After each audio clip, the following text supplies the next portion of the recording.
Hello and welcome to the Blueprint Review podcast, a monthly chat about a wide range of films, new or old, popular or obscure, focusing largely but not exclusively on physical media, much like the website itself. So I mentioned anyone who listened to last month's show will remember that I said I was thinking of doing something a bit different for the next show. And we are. So, as I also mentioned then, my wife and kids have gone away for a week. They're going to see the in-laws in Finland, and which means I've been home alone. I've had work to do in the week, but not too much, which has meant without my kind of parental responsibilities, without having to do bedtime routines and all this kind of nonsense, making dinner and all this kind of stuff, I've had loads of free time, which is awesome. So I have absolutely filled it with getting through this mess of an unwatched film collection. I was determined. I tried to keep my review slate clean. I did watch 2 review screeners in the end though, because I was trying to get ahead of myself because I'm going on holiday soon as well with the girls. Yeah. So I did watch a couple of review films. I won't mention those because they're going to go up on the site soon. And also the very first weekend I did the weekend of trash. So I had Justin, Andrew, and Bill all came over, and we watched loads of films. It was awesome. I'm not going to talk about those films because I've done a post on the site, but check that out. But that was that kickstarted my week of my bachelor week, or whatever you want to call it. I don't know. So that was a brilliant kickstart. We went straight into it.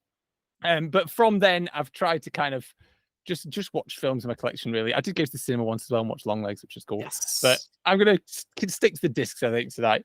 We should mention a bit of Longlegs. We could get to Longlegs, actually. We could quickly chat about Longlegs. I'm going to cheat a little bit. What I also did as well is because, as I say, I've got so many unwatched discs, it was hard to choose what to watch. I don't know anyone else who has a big collection. Half the time is wasted just trying to figure out what to watch. So what I actually did was I put on Facebook, on my own Facebook feed, or whatever you call it, and also on the Gentleman's Guide to Midnight Cinema group. I posted on there a kind of a short list of films in categories. I'm very nerdy. I couldn't resist. Well, it's because I kind of wanted to watch a range of stuff. If I just put a random list of things, everyone had kind of picked the well-known classics. So I I narrowed it down to categories, and I kind of asked people, what are your recommendations? What should I be watching from this list of movies? And I got a lot of responses. I got loads of responses. So what I've actually tried to do is for the most part, I have kind of stuck with anything that got a couple of recommendations, really, or there's 1 or 2 that only had 1 recommendation. And there's 1 wildcard film in which we'll get to. And also there's one where I switched them round from what was recommended to something by the same director, which I'll get to later. Okay. Cool. So the first thing I watched, actually, and this is cheating a little bit because I actually watched this on Thursday before the girls went. I had a free like hour or so in the evening whilst Anna was packing. I thought I'll get out of her hair and I will watch something from the list. So I thought I'm just going to jump in there. And there was some very short old comedies, and I went with a Laurel and Hardy film. Because I'm going to be reviewing the Eureka or Laurel and Hardy. I can't say it. Laurel and Hardy short. The silent short. Sorry, I'm going to be reviewing those soon. But I haven't actually seen a lot of Laurel and Hardy films. I've seen a few like ages ago, so I thought I'll give myself a reminder of what their talkie films are like, so I know what I'm talking about. So what I watched, I don't think this was actually on the list, but because I didn't have much time, it was quite late, and I picked like the shortest film in the box set that I've got that was supposed to be good, and I watched A Chump at Oxford. So this kicked off my video weekend in a bit of a random style. So a kind of typical Laurel and Hardy film. They just get into lots of trouble and all this kind of jazz at Oxford at the university, and it's got quite an amusing kind of final act because Stan Laurel he gets whacked. There's someone working at the university mistakes him from someone else. Well, they seem to mistake him for someone else. They reckon he's this lord or something who used to be at the university, and he gets banged on the head. When he gets banged on the head, he becomes this other person. So you get the idea that actually he was this person, but he totally changes because obviously Stan Laurel usually is a bit oh, he's like a bit of a weedy, he's a bit useless, a bit stupid. But suddenly he's really intelligent, he's very well spoken, and he sounds British all of a sudden. And so it's got quite a nice ending to it, where he's bossing Oliver Hardy around, which is obviously it's usually the other way around. So it's got a nice ending to it. Yeah, it was amusing. It's an easy watch. I wouldn't say it's hilarious. I tend to lean more towards some of the silent kind of heroes more than Oliver Hardy, Laurel and Hardy. I tend to go more for the big Buster Keaton guy. What I've seen of Harold Lloyd, I love a lot. I need to watch more. And Charlie Chaplin. And I don't know if Laurel and Hardy are quite in that league. Yeah. It didn't help it that there was this really annoying music bed through the whole film as well, which kind of bothered me. But it was fun. It was okay. It's not. I enjoyed it. It's decent, but not a classic. Have you watched many Laurel and Hardy? No, it's one of my big blind spots. Like the whole like silent cinema, but also like some of the talky like early comedies. I'm still like it's a huge blind spot for me. I feel like I jump into all of this like scuzzy like 80s stuff way more than like the classics. I really need to get around to seeing some of the like actual classics. But no, I haven't seen any. But I my family's like a huge fan of Laurel and Hardy and stuff like that. Yeah. I've been getting more into a lot of classic Hollywood stuff. I didn't watch. I watched some of the big name stuff, but it's more in recent years. I've been really digging further, and there's so much fun stuff out there. One thing, if you want to try some earlier comedy stuff, what I would recommend is some of the Marx Brothers ones, especially like Duck Soup, and Night at the Opera. Arrow released those, didn't they? Yeah. They did like a four film box set. Yeah, the ones that Arrow released, they're some of the best. But the Marx Brothers ones, they're easygoing because it's talky. Because some of the silent comedy is a bit more of you need to kind of vibe with it. It's not for everyone's taste. Yeah. But the Marx Brothers ones, it's very witty, very funny, very silly. They always have big epic musical numbers, which out to everyone. But I love them. I'd recommend giving them a try. Yeah, absolutely. I'll pick that up. I think the Arrow sale's still going on, so maybe after the stream, after the podcast, see if that's in the sale. Yeah, it might be the last day. I'm not sure. But yeah, anyway. And then so that was the Thursday. Then after that, I had the video weekend, and I squeezed in one of my review films, and I squeezed in my long legs. So we can quickly talk about long legs. Yes, I helped my brother move house on the Tuesday. And we messed up the removal van. We didn't bring it back on time, so we ended up having to stay over in Boston because we couldn't leave the van anywhere, so I had to stay over. But his house was empty, so we just stayed in a hotel in Boston, his random hotel. And so we just said, well, let's just get to the cinema. There's not much else to do, so we went and watched Longlegs. I liked it a lot. I know it's been a little bit divisive, and I can totally see that. I think it's got I think the big thing I think that can probably put some people off, and I found it quite unusual, but I didn't mind it, is how kind of cold the lead character is. Yeah. But I feel, I mean, I don't want to spoil the film too much, but when you find out more about her past, I guess it makes a little more sense about why she might not be quite so warm and normal. No, completely. Yeah, like I expected it. Yeah, I loved the film, and I even saw it twice in the cinema. I went back to see it, which is something I rarely do for films, but I was just like, I want to see it. Now that I know where this is going, again, spoiler free, of course, but now that I knew where it was going, I kind of wanted to like watch it a second time with the knowledge, of where everything was going. And there are little like seeds that are planted that make way more sense when you watch it on a rewatch. Just like you can pick up little character traits, and obviously with some things that are revealed in the third act, it kind of makes more sense as to why Lee, I think Lee is the lead character's name, Lee Harker, is why she's so kind of cold and off, and it is. I can completely understand why that would be so divisive for so many people, because it is kind of like it's not a very like charismatic lead performance, but at the same time I wouldn't really want that, because like bouncing off of, which we'll probably get to in a moment, I'm sure, the antagonist in the film, who is on the complete other end of the spectrum in terms of the performance. If you want to actually, you take the lead. I do. Yeah. I mean, I guess that is the other thing that could be divisive. Is is it a spoiler to say who the bad guy is? Because no, he's over the but yeah, but basically it's Nick Cage. Nick Cage is yes. the Longlegs, and it is a wild performance. I mean, it's Nick Cage. What do you expect? And yeah, I can definitely see some people being like, "What the hell is going on here?" But Yeah. I don't know. I just think, especially when contrasting with the kind of coldness of a heroine, it's it just worked for me. I think the whole film is it's so atmospheric. It's not Yes.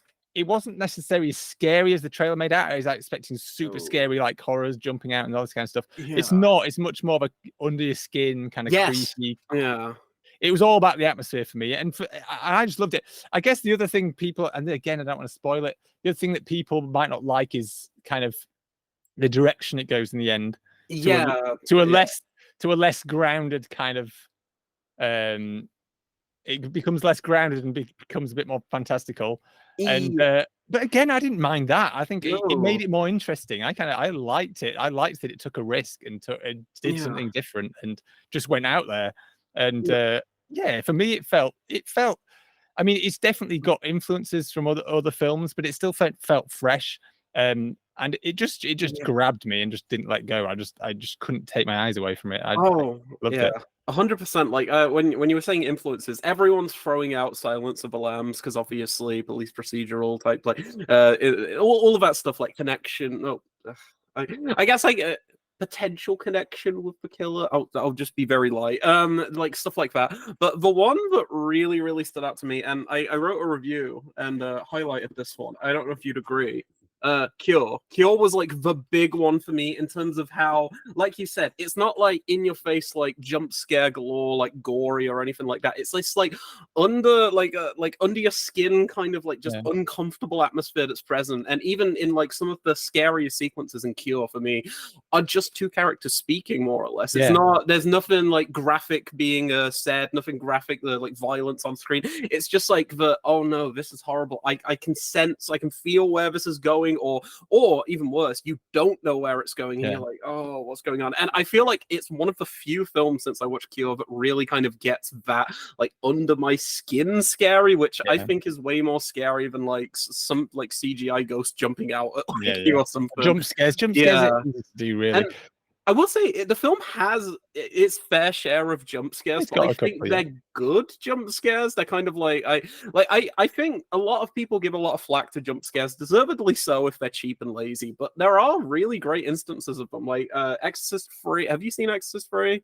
I've not, but I've seen the bit. I've seen that moment. Yes, that bit is amazing. And I'm like, and it's just such a great, like, kind of like setup, payoff, and it goes on for so long. I won't spoil it for people who haven't seen Exorcist 3, but it probably has the greatest jump scare in like horror. So yeah, no, I feel like there's some really good ones. I love the title card. I won't say anything else, but I love the kind of cut to title card. That's great.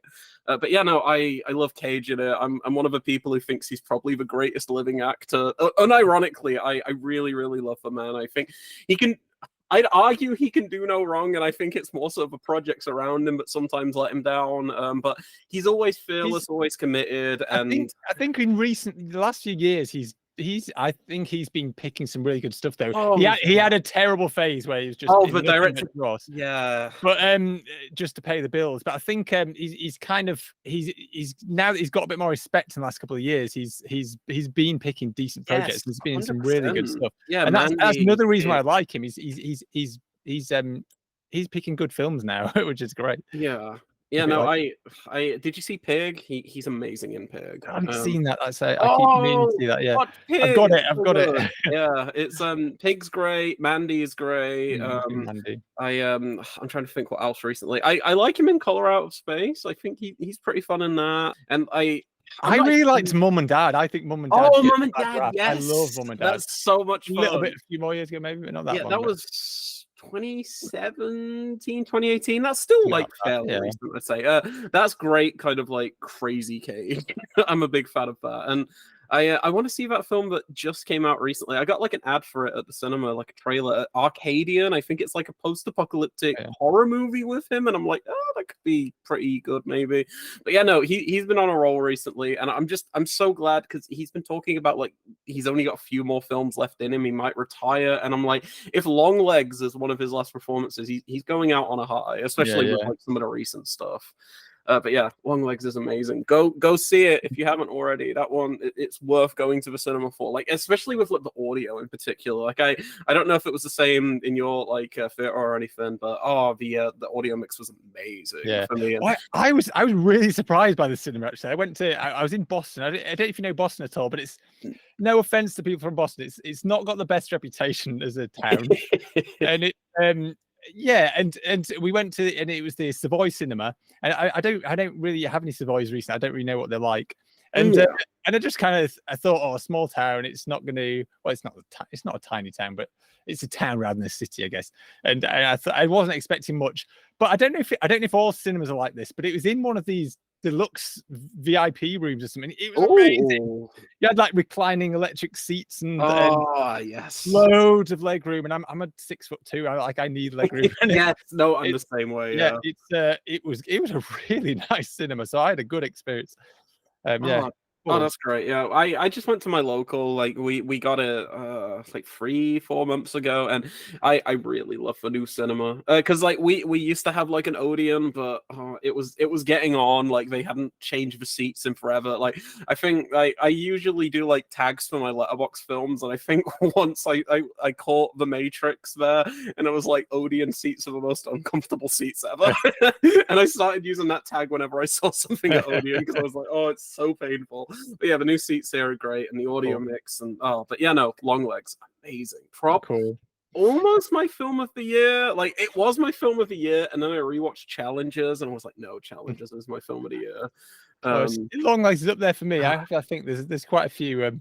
Yeah, as usual, there's some that I can't talk about yet because I watch these early exhibitor screenings that I'm never allowed to talk about. So you'll get to eventually. Yeah. But cool. But yeah, after the cinema trip, then I settled down and just watched loads of movies. I went crazy. I watched a lot. So I'm going to try and be quick. I've already spent way too long on those two films. Cool. So I tried to balance it up. I've got some big classics and some just kind of fun stuff, but quite a few classics, more than I expected. But yeah, first up was a biggie that a lot of people nominated on Facebook. So I was like, I'm going to have to do it. And that is Cleo from 5 to 7. Agnes Varda film, which is basically all it is about is a woman she's a singer, and she is waiting for test results from the doctors, and she thinks she might have cancer, and she's waiting to hear the results to see what it is, and that's it. She's just waiting for that through the day, but she kind of wanders around the city and back home and in and out and again, and meets different people, and it's just about those interactions with different people. But I've seen a couple of Agnes Varda films, and they've all been really good, but this was amazing.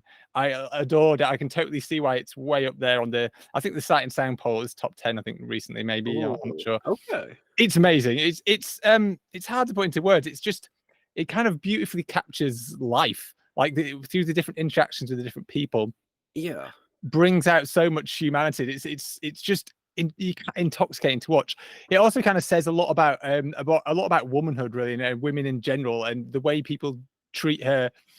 So a big kind of thing in the film is that people don't take her seriously because she's not just because she's a woman, but in particular she's an attractive woman. She's she's a singer, and people just kind of see her ditzy blonde, and they don't take her that seriously. They think, oh, she's just being a hypochondriac.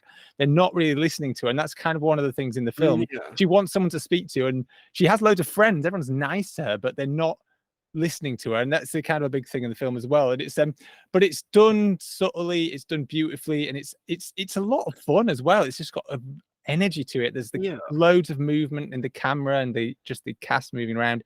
There's brilliant use of music in there. There's an amazing kind of show-stopping song bit in the middle where she not like a musical type where she just randomly breaks out in song. She's a singer, but her kind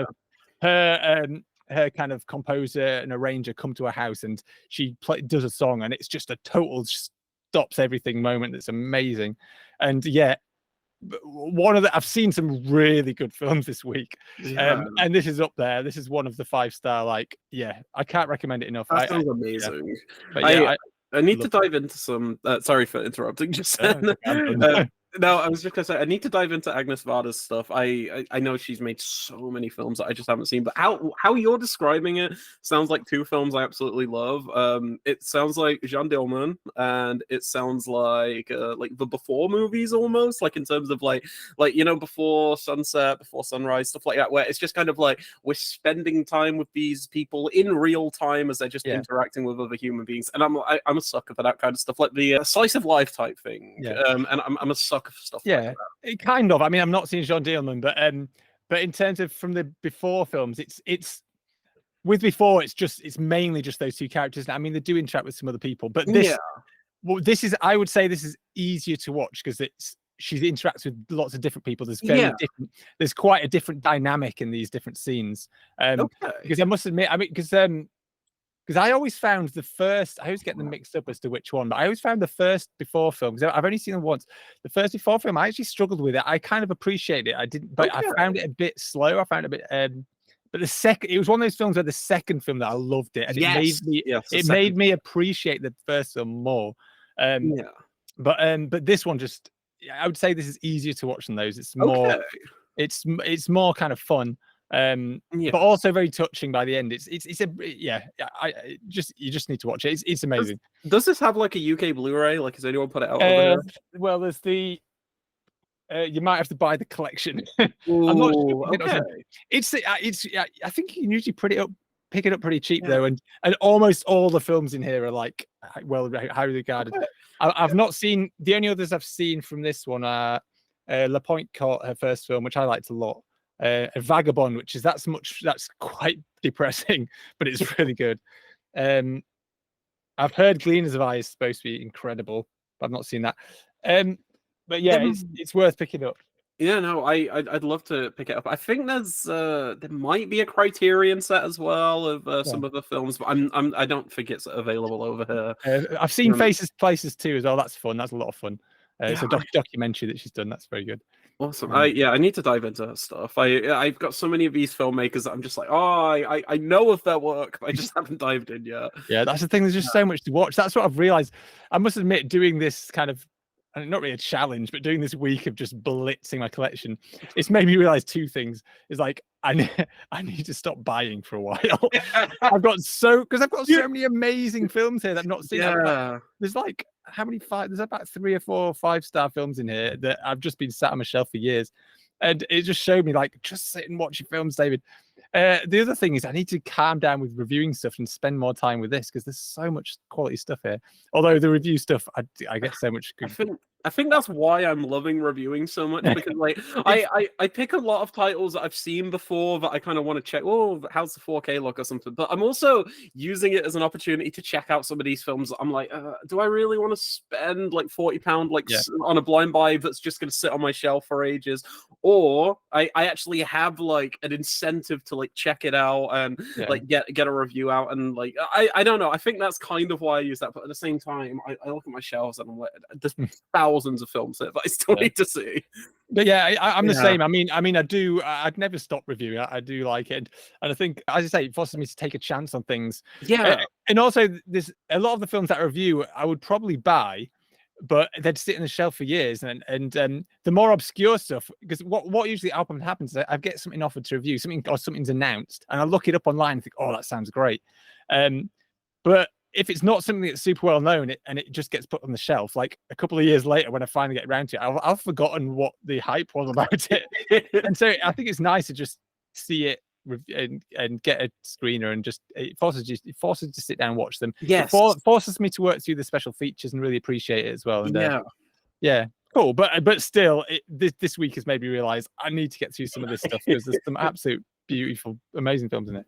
So next, speaking of great films, the next film is Stalag 17.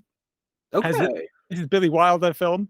Is setting a prison camp during World War II, and it's all about I should be looking at, it's William Holden is in the camp, and he deals a lot with all the the prison guards, all the Nazi guards and things. He does a lot of deals, and so he gets loads of stuff. He's very kind of sharp with it. But what happens is that after some escape attempts go wrong, and some things that they've got in Stalag 17, which is like the kind of compound, the building that they're in. There's loads of guys in this same building. A lot of things keep going wrong, and like a lot of the things they're hiding there keep getting found out by the guards. So everyone assumes that there is a mole. There is someone in there who is feeding information to the Nazis, and obviously because William Holden keeps getting loads of cool free stuff from the Nazis because he's trading with them, they assume it's him. So the film kind of goes on from there, that everyone loses trust in him, but he wants to find out who, because you realize it's not him. He wants to find out who is supplying this information. He kind of finds it out, and it goes on from there. This is another great film. It's Billy Wilder. So as you might expect, although it's a prisoner of war film, it does have a lot of some dark stuff in there. You know, there's some of the right from the start, the two of the guys trying to escape and they're shot dead. But with it being Billy Wilder, there is a lot of humor in there. There's not just dark humor, but some quite broad humor in there. And the balance for the most part is excellent. I think we talked about on a previous podcast about how even serious subject matter, you need that kind of humor. Yes. If you were stuck with a load of soldiers in this prison camp for months, years, or whatever, you would have to joke around and enjoy yourself. It's all you can do without going crazy. Yeah. And it kind of gets this across quite nicely, whilst also having quite a tense and quite a gripping kind of story about finding out who this mole is. The only problem is, though, it stops me from being this like a. I almost wanted this to be a 5-star like classic. I love Billy Wilder, and it was for the most part, it's up there. But there's just two characters that really let it down. But yeah, there's two characters who are just pure comic relief, and it's just too much. They're just way over the top, and they're just really silly, and it just doesn't really fit. And every time they're on screen, they're kind of grating. And from what I gather, they were, because it's based on a stage play, the film, they were some of the actors who performed in the original stage play. And they were brought in. A lot of the other cast I think a couple of other people came from the stage play, but like William Holden, he's a film actor. He was brought on to be in the film. But these guys came from the stage, and I think their kind of comedy hijinks, it just doesn't settle that well. And it's a bit frustrating because the rest of the film is so good. But it's still fantastic. I would absolutely recommend everyone to see it. It's just that minor annoyance. Without them, it would be a 5-star absolute cast iron, but they're just a little bit annoying. Who released it? I'm gonna ask you after every title who released it. Some of them you'll be disappointed. This will be your DVD, but this was a Eureka release though. It's one that the films on my list, most of the films on my list are films that I've had for ages. But there's a few that aren't. There's a few like, actually I've not had Clear from 5 to 7 that long. Some of them are just mega classics that I want to see. But with Stalag 17, I had it on DVD for a long time, but I bought the Blu-ray fairly recently. It was on sale or something, and I just assumed it would look loads nicer and it had extra features and all this kind of stuff. So I upgraded. But it's well worth a watch. Awesome. I'd love to check that out. Yeah, no worries. Next one. So next one is Speed Racer. Mentioned this one. So yeah, Speed Racer. It's I won't describe the plot of these films all too much, but Speed Racer. It's just it is about a young racer set in some sort of weird futuristic kind of world, and he's kind of an underdog story. He's part of a family race team. His brother used to be one of the best racers, but he died, and so this young racer is starting to work towards the top. He gets offered a sponsorship from this mega rich kind of guy, this corporation, but he turns it down and says no, he wants to be a family run business. And you realize that this corporation was super evil, so he made the right decision. But because they turned him down, this corporation guy is like, right, we're going to sabotage you, and tries to stop him from doing anything. So it goes on from there, and he tries to help kind of destroy that guy's reputation. He tries to take down the bad guy because he's obviously doing shady dealings and all this kind of stuff. So yeah, the story's pretty cliche. It's kind of a usual kind of underdog sports movie, but this film is all about the style. It is eye-popping. It is so colorful and so manic, and it blew my. I love this film. It's so good. It's the also I just kind of loved how wholesome it is. Yeah, Like, it's so. I think that's what put people off when it came out, because it was a bit of a disaster when it came out, considering how much it cost. But it's on the surface, yes, you could say it's super cheesy, but it's meant to be. It's going. It's harking back to the Speed Racer cartoon. It's trying to be ultra cheesy, but it works for me. It was just so much fun and so entertaining. The only thing is almost the exact same problem that I had with Stalag 17.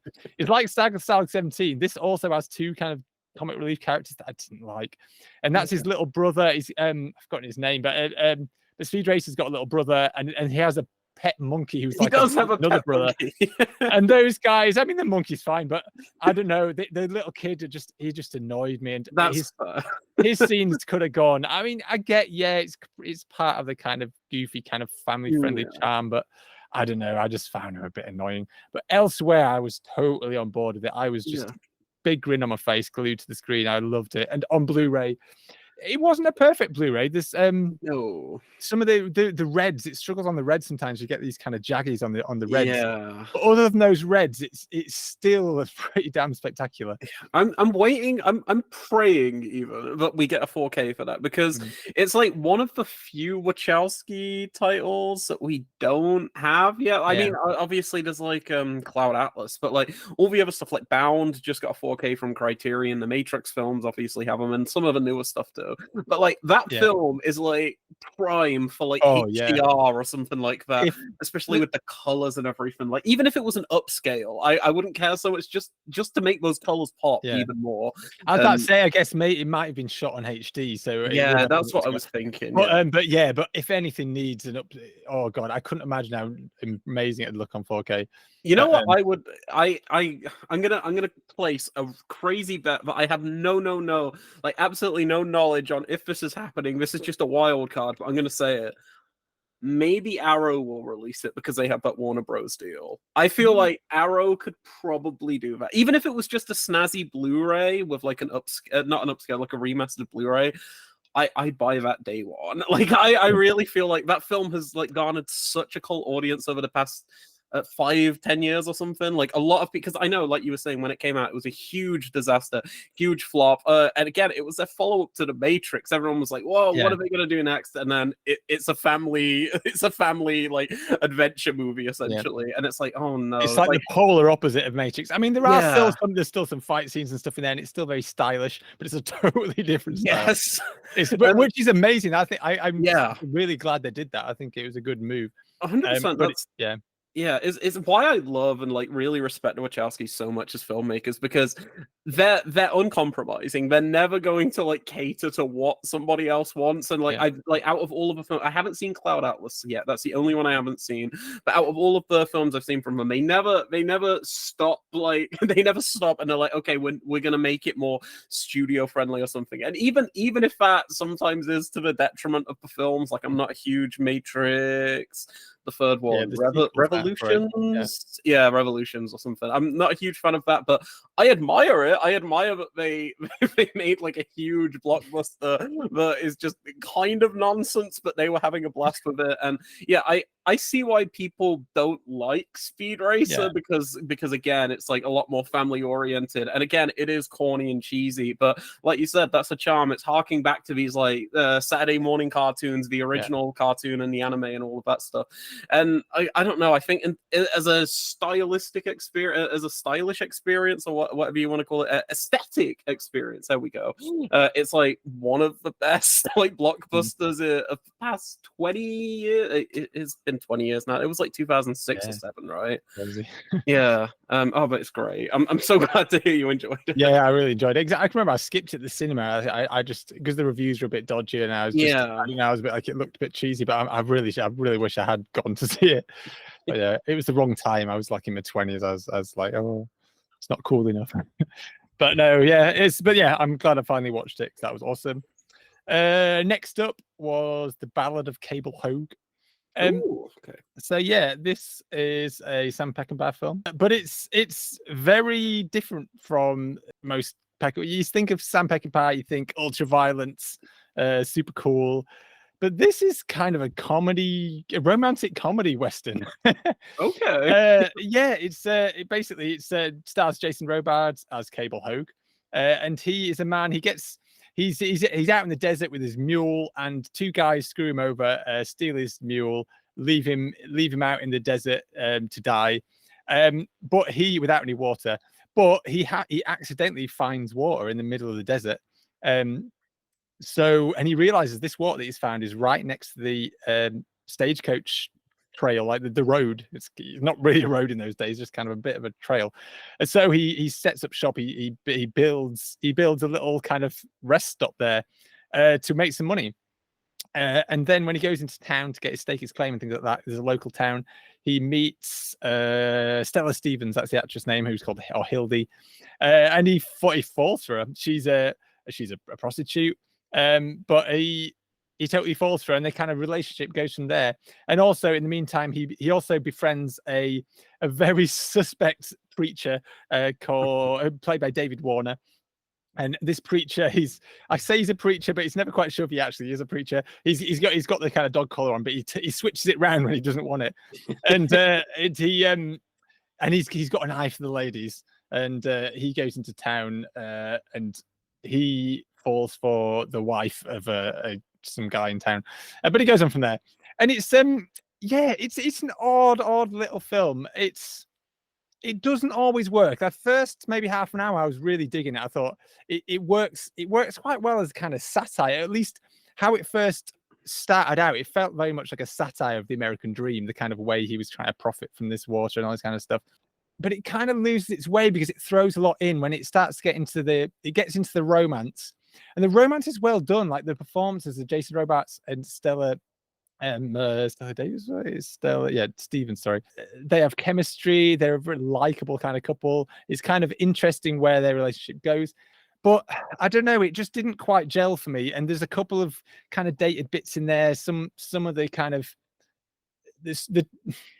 although the kind of treatment of the Hildy character as a prostitute and stuff like that is quite well done. I mean, there's a lot of people call Sam Peckinpah, they kind of say he's very misogynistic, and to be honest, Hildy's a very strong character here, an interesting character, so it doesn't really play water in that aspect. But there are a few kind of gags and a few bits here and there that are a bit tasteless sort of these days, that are a bit questionable. Yeah.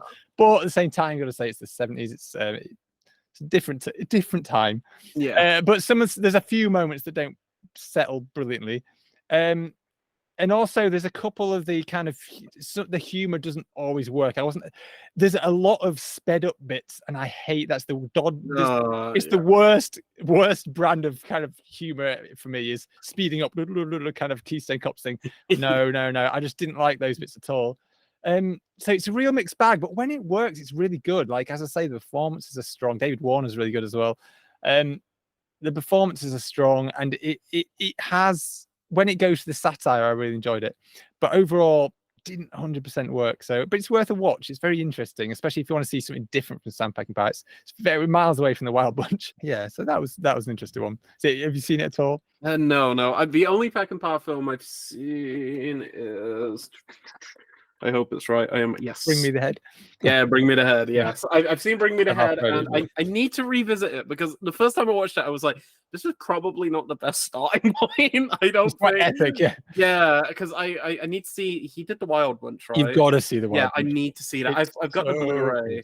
I've heard amazing things. Yeah. So I need to check that out. But I'm another like director I've got like a huge kind of blind spot for, that I really need to start like. I still there's a few of his that I've not seen that I should have actually. I still haven't seen The Getaway. I've heard that's very good. Oh yeah, I've heard The Getaway. I was reading Tarantino's book that he wrote a few years ago, where he kind of like details his like film viewing experiences in the 70s and everything that really got him into film. And there's a chapter dedicated to The Getaway being one of those films. I think he also wrote a chapter on The Wild Bunch too. But how he described The Getaway, I was like, this sounds amazing. I need to watch this. Yeah. It's another one I've got on DVD somewhere, I think, in some kind of box set or something. But yeah, I need to dig that out. Definitely. Yeah. Excuse me. Cool. So next from these kind of classics, I went a bit more a bit more wild and fun, and I went for Bubba Hotep. Oh, I've always wanted to see this. I'm excited to hear what you thought. I really wanted to watch this mainly because I've just finished reading Bruce Campbell's autobiography, the If Chins Could Kill, and I really enjoyed it. That's an amazing title. It's a really good book. I'd definitely recommend it. There's a lot about the making of Evil Dead in there, the first one in particular, which is brilliant. But that made me want to watch Bubba Hotep. It reminded me that I've got it and haven't seen it. Yeah, Bubba Hotep. So it's about it's the weirdest concept ever. It's about basically Elvis is living in he's old and he's living in a retirement home, but he's changed his identity, obviously because he's supposed to be dead. But it tells the backstory of what happened. Supposedly, he swapped identities with an Elvis impersonator, and kind of lived as an Elvis impersonator for the rest of his life because he didn't want to. He's got fed up with the fame. But anyway, now he's in this nursing home. He's got a problem with his downstairs kind of area, which it makes way too much of a deal about, which is a bit weird. And and what's happening is there is some kind of strange. There's a strange kind of old Egyptian mummy. Not quite a mummy, but some weird Egyptian person, like who keeps appearing at night alongside these kind of creepy scarab beetle things, killing off the residents of the retirement home that he's the retirement home that he's living in. And he enlists the help of a man who claims he's JFK, even though he's played by Ozzie Davis, who is black. But he says, "Oh no, I got my skin dyed to protect my identity," and all this kind of stuff. So it's all these wacky people who everyone at the retirement home assumes they're just crazy. And Ozzie Davis, you're never quite sure. You kind of assume he is crazy, but I don't know. There's some little hints that maybe he is JFK. But it actually tells the backstory for the Elvis character that supposedly he's actually Elvis. But anyway, so they join forces to try and stop this weird Egyptian pharaoh guy. From killing all the residents in the old people's home.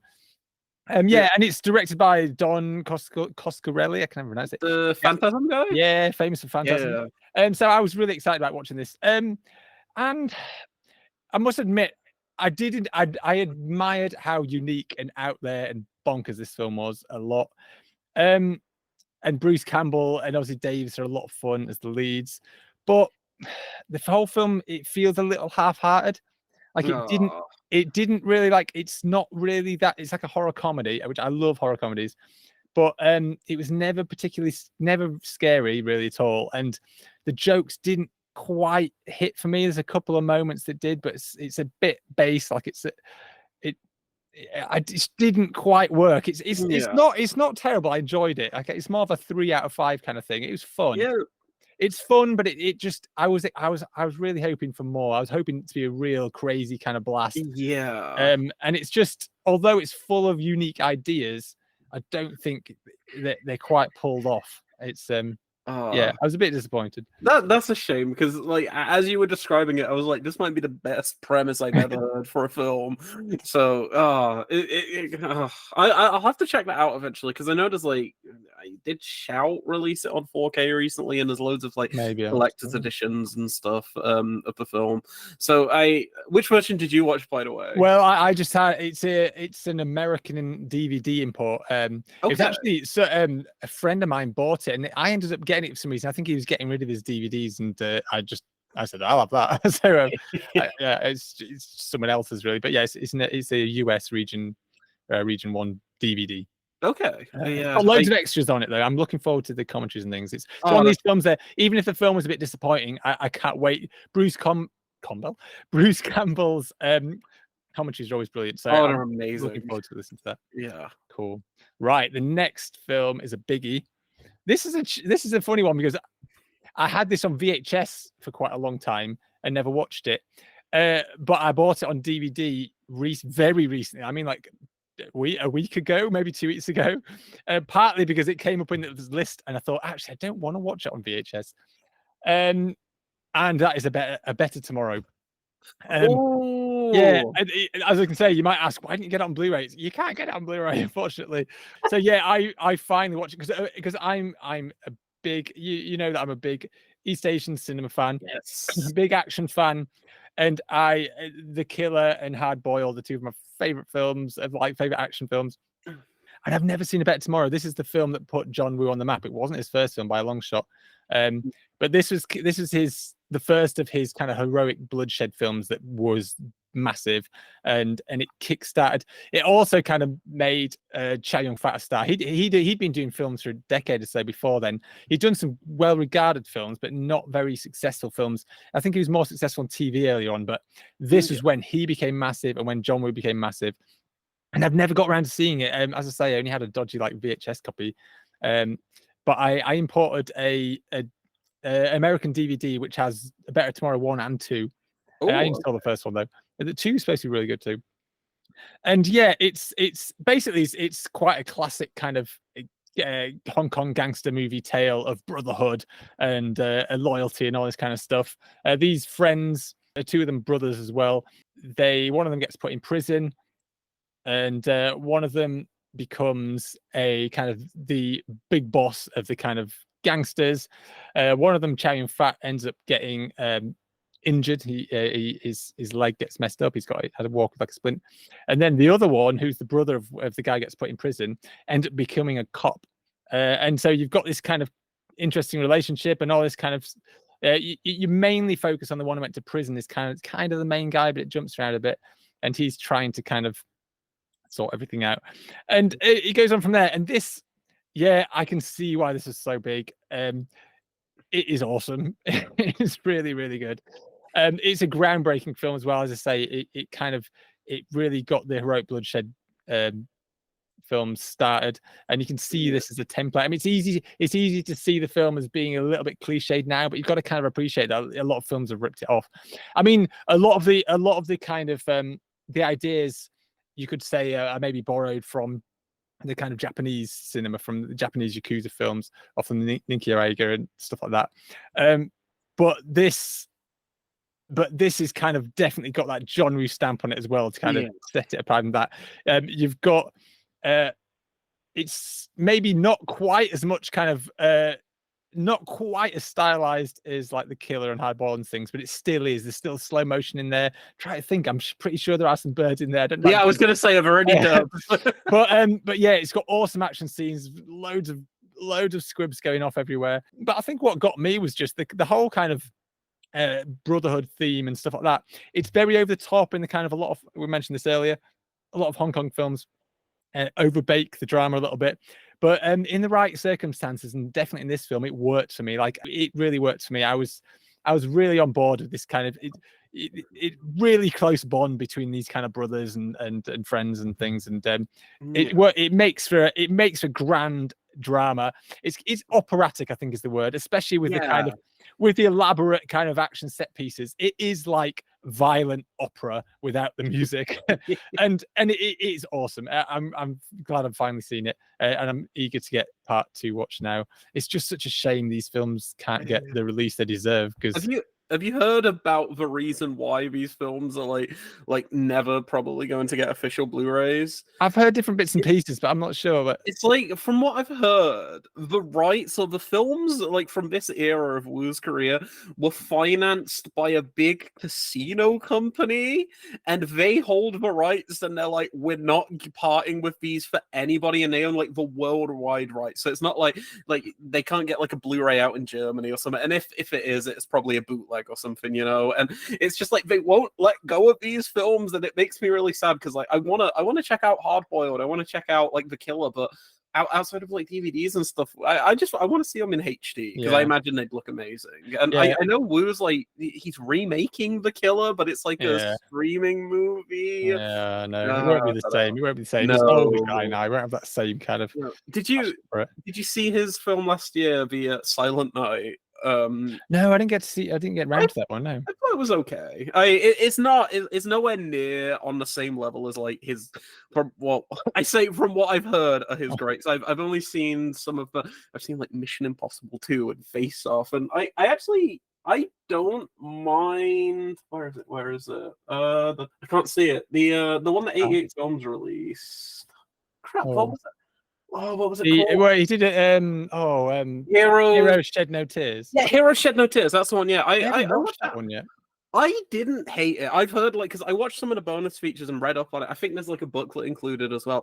And he like disowned it, and it was kind of released without his permission. They like re-edited the film and everything. But the seeds of Woo are in there, and there's some Yeah.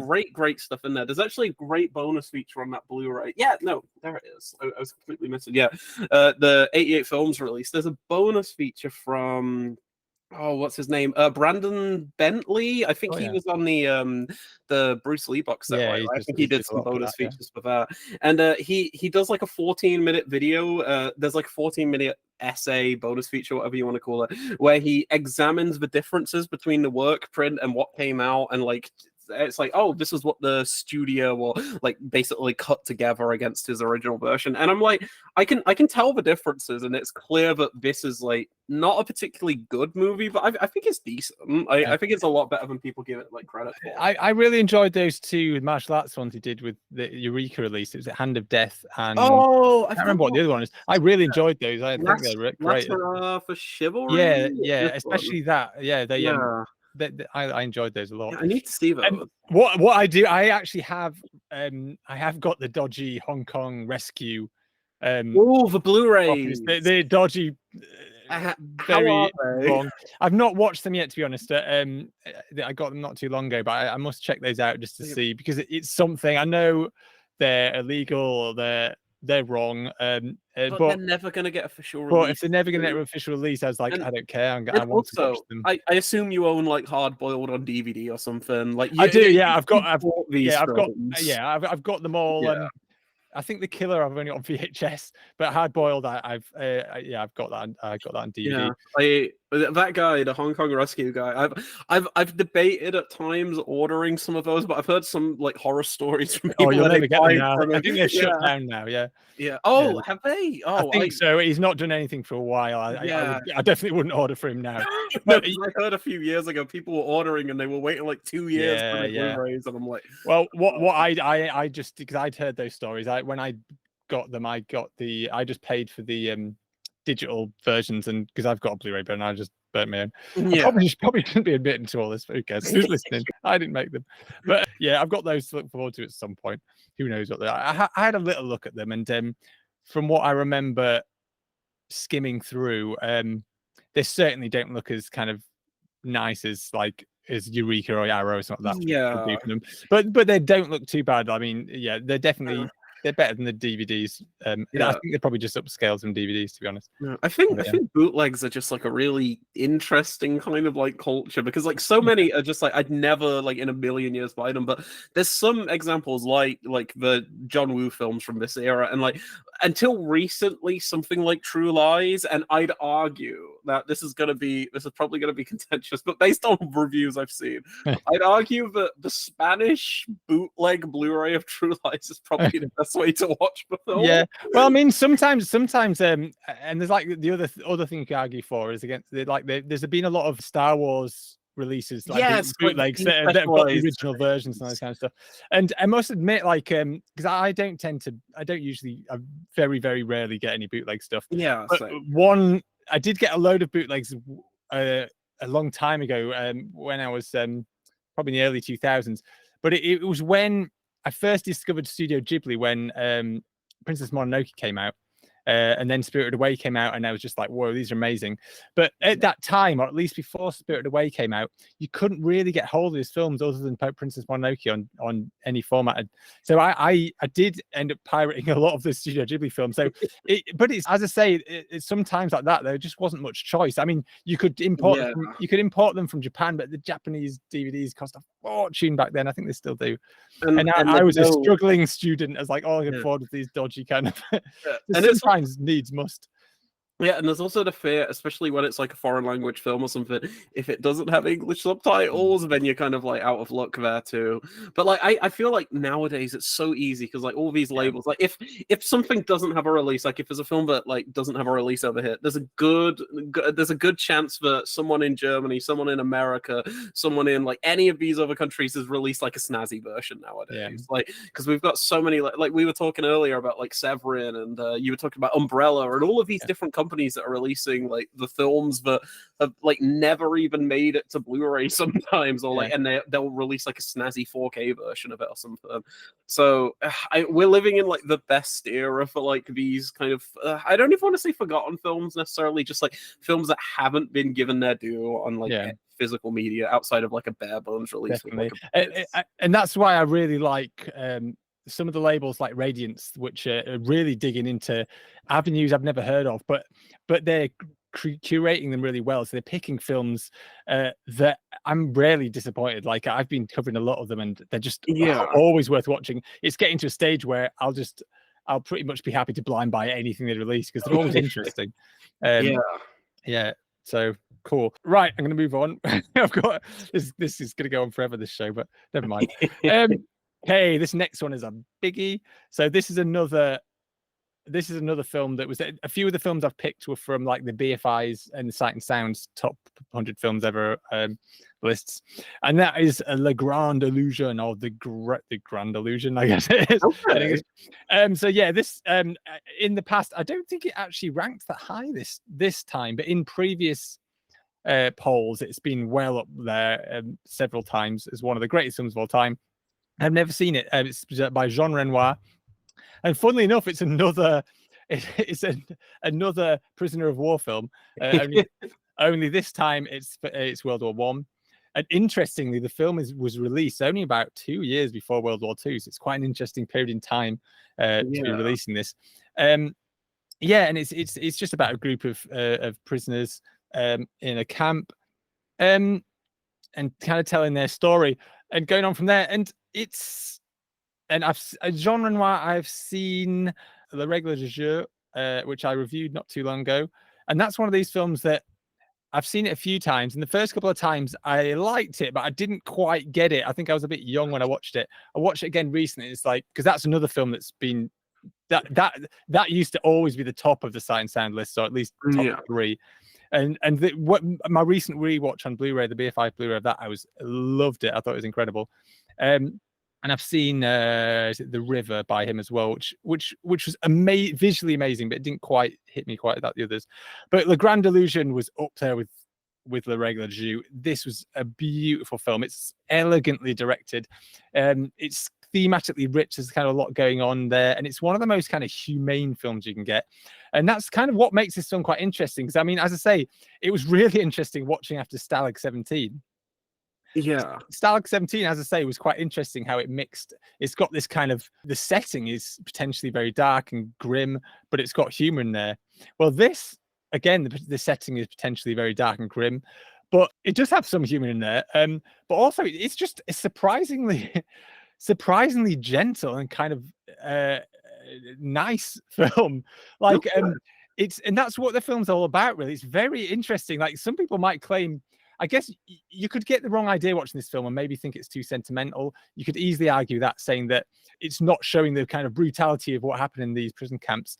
But it's not really about that. The whole idea of the film is kind of showing how both sides of the conflict are just human. They're people, and they can get on with each other as equally as fighting each other. They're just kind of following their orders, or they're just doing their thing. And it's a really kind of beautiful ode to humanity, and it's so beautifully made. It's hard to kind of explain how it's. Jean Renoir is very good at kind of, his framing is kind of very careful, but not overly careful as to look very constructed. It's not like Wes Anderson where everything's symmetrical and stuff.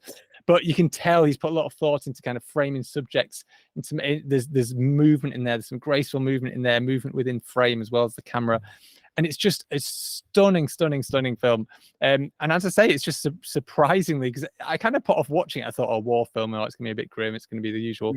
It really isn't. Like, it's really surprising the kind of directions it took, and it's very moving. It kind of has quite the final act changes the setting quite a lot, and it changes the whole kind of vibe of the film as well. I don't really want to give anything away, but it's a stunning film. And I watched who released that? I'm trying to remember now, but it is Studio Canal. Sorry, yeah, it's a Studio Canal release. It looks incredible. The Blu-ray looks amazing.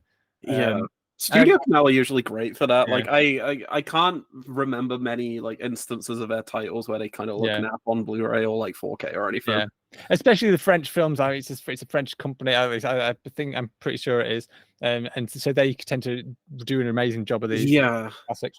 No, they're amazing. I'm really glad that they kind of have that partnership with like, well, or I say partnership, but they helped finance a lot of like the Lynch films of that era because they're like re-releasing them now on like 4K and Blu-ray, and like I'd argue like The Elephant Man is probably one of the best 4Ks visually, which sounds crazy because most people are like, oh, HDR, but like it helps so much with like the blacks and everything. And like I think black and white films on 4K are so underrated. No one talks about them, but they look arguably better than like a lot of like color films. So yeah, no, Studio Canal are great. So if they released it, I'm like, yeah, this is gonna be good.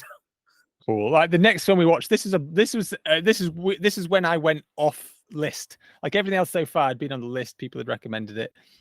This time, my brother came round for the evening and wanted to watch something, and he wasn't too enamored by some of my list choices. So we watched Gamera.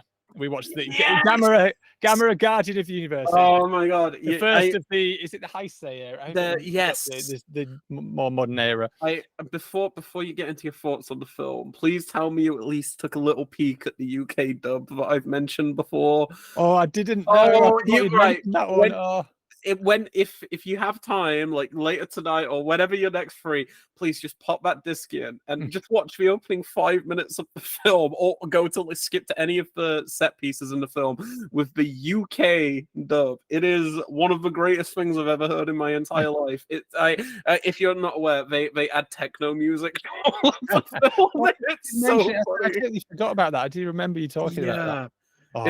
It's amazing. I will admit, and this is like awful, I've seen every Gamera film. That's the only one I haven't seen in its original language, and I kind of do it out of principle because I'm like, I grew up with this awful dub, and I feel like if I watch it and I notice that this is actually a great film, I'm gonna lose that charm of a really bad dub. But come on, I'm so excited. But I really enjoyed it. It's a good, solid. It's a classic kaiju film. It never really surprises me. Like it's pretty stereotypical kaiju fare, but it just gets every beat just right. It just does it right. Everything is spot on, and it just kind of sails along. It's loads of fun.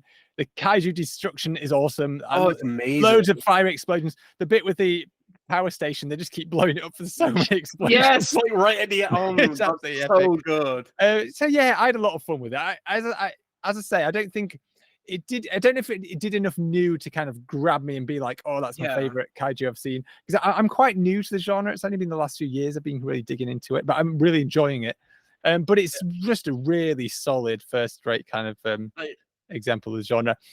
I've heard the rest of that trilogy is supposed to be really good as well. So it kind of gets better as they go on, which is really, really rare for a trilogy. I mean, I obviously I have a weird experience with that first film. Like I love it, but not necessarily for the reasons everyone else does. I love it because I'm like, this dub just transforms it into the funniest thing ever. But like I absolutely love the scale of it. I love like everyone makes fun nowadays because obviously like all of the like kaiju stuff that's coming out nowadays, very CG, like huge monsters and everything. But I have such a strong admiration for the guy in a suit type stuff, and I think especially in this, there's some like amazing sequences. Like the whole final like 20 minutes of this film are just absolutely bonkers. Like I love when Gauss, the big bird creature, he's on the Eiffel Tower or something along the lines. It's like an Eiffel Tokyo Tower. Tokyo Tower. Sorry, I don't know why I said Eiffel Tower. That's terrible. It looks very similar. If Gamera was in France, that would be very funny. But yeah, no, the Tokyo Tower, and he's just like towering above it after he's like unleashed like carnage, and that's like maybe one of my favorite like visuals in any kaiju film ever. There's some really nice shots out there. They make nice use of the sunset and kind of golden hour and stuff. There's some really beautiful shots in there for kaiju. Yeah, it's gorgeous. But yeah, no, I will say definitely check out the next few films in the franchise because it just gets better and better. And like, even though I'll always have like a soft spot for that original Guardian of the Universe, just because it's got like the funniest dub known to mankind. Like the trilogy itself is great, and I really like I forget the actress's name, but she's like the girl in it who has the connection with Oh him. yeah, yeah. Do you know who that is? Because I Oh might no. blow right. I forget her name, but she's the daughter of Steven Seagal. What? I'm not kidding. I swear. That's She's, crazy. yeah, she's Steven Seagal's daughter, and I'm like, That is I'm bonkers. just so amused by that. I'm like, I can't remember how I even found that out. I think I might have just been on like the Wikipedia page, like around the time the Arrow box set came out, and I was like, oh, what else has this woman been in? And it's like, oh, she's Steven Seagal's daughter. That is crazy. Yeah, no, she's good in the film, and yeah, no. Yeah. Excited to hear what you think of the sequels. Do you have the Arrow sets? Yeah, I've got the separate ones that are. Yes. You see one, the other one's upstairs because I need to get the special features off it. Yeah. But yeah, I've got the two separate ones rather than the big one. I've seen the first. I've seen the very first Gamera film, the very first one. Yes. A while ago on the. I used to have the Mill Creek DVD set. Yeah. And that was fun. It's all right. It's nice. It's not my favorite, but it was all right. Yeah. I will say, when you're going through the Showa era stuff, like the 8 films in that first box set, it's just a lesser version of a lot of those like Godzilla sequels. I'm not going to argue that any of them are particularly good, because I don't think they are, but they're charming if you can just kind of stomach, like, they've got like, similar to a lot of the Godzilla sequels, there's like, they focus a lot on like kids having an adventure, and then the kaiju stuff's like going on in the background and stuff, and yeah, some are better than others, but the good thing about the Arrow sets is most of them have like alternate cuts and like all of this crazy stuff where I think it's the 3rd or 4th film in the set has like 3 different versions of the film or something. And yeah, no, it's a really great collection for some kind of naff films that are moderately entertaining. Yeah, fun ones. Yeah, cool. I will definitely be checking more of those out. Oh, cool. The next one. So I went back to the list, and I went for. I wanted to watch a documentary, and although this is questionably a documentary. I know what you're talking about. I watched F for Fake. Yeah. So yeah. This is Orson Welles. It's probably his last great film. From what I gather and what I've seen of his films. Yeah. And yeah, it's a fascinating maybe documentary. It's hard to tell about a world famous art forger, and also a guy who famously faked an autobiography of Howard Hughes, and it talks about how their lives intermingle, but it goes off on a lot of tangents and interesting things just about fakery in general, and about forgery, and the kind of the nature of film as not be as being fictitious, even if it's a documentary, and it was brilliant. It's really good. The biggest thing for me was just how modern it felt. It felt way ahead of its time, because it's so fast paced, and it's visually interesting, and it's so kind of clever and unique. Like it felt like a modern documentary. It felt like something that had been made 10 years ago or something. I'd argue that it might be the first ever video essay. Like, it kind of feels like a video essay, you know, in terms of like when you're watching something and it's like it's not necessarily like, because like you said, is it really a documentary? Like, when you get these like really big like kind of I don't know, exhaustive pieces on like a second sight disc or something, where it's like a 50-minute 60-minute overview of the film and its themes and like how these things interlink. It's like I kind of see F for Fake as like, it's like Orson Welles like starting the video essay trend in a way. It's a wild film. Yeah, well, anyway. I think for me, the reason, as I say, it's not sure if it's a documentary, is because you're never quite sure if what he's telling the truth or not. And like at the end, he kind of says he kind of. Well, it's not mega. That's the only thing I'd say against. Well, maybe not against the film. It's part of its charm as well. I found it kind of dizzying. It's so fast paced. It's so crazy. Yeah, no, that's fair. I was quite often lost. I was like, I don't really know what's going on, but I can't stop watching it. And like at the end, I think he says something like that the first hour is true, and then the last half hour has been total nonsense or something. I think something like that. And it's just so you're never quite sure what to believe, which makes it just it's a real mess with your head kind of movie, but I enjoyed it a great deal. So yeah, another classic crossed off the list, which is good. Orson Welles is like, that might be the most like Orson Welles film of all time. Like, he's so center stage, which is so funny because you think of like Citizen Kane, he's like the lead in that, but like whenever I think of Orson Welles now, I always think of F the Fake. I think of him like it's been a few years since I've watched it, so correct me if I'm wrong, but aren't there just sequences where he's just like admiring his girlfriend at the time, and he's like showing his girlfriend off? Well, it's like there's it's other people staring at her. That's kind of the but he does make some comments as well. Yeah, he kind of watches men watching her as a big kind of thing at the start, which is I find that quite interesting. Actually, quite like that. But he's mad. But I'm one of those people who I'm not quite the like huge Citizen Kane fan as most people, but I kind of prefer the later era of his stuff. I wasn't in love with it, but I recently watched The Trial for the first time, Perkins. Have you seen The Trial? Not yet. It's been one I've been desperate to see for years. I've only got it recently, but yeah, I'm desperate to see it.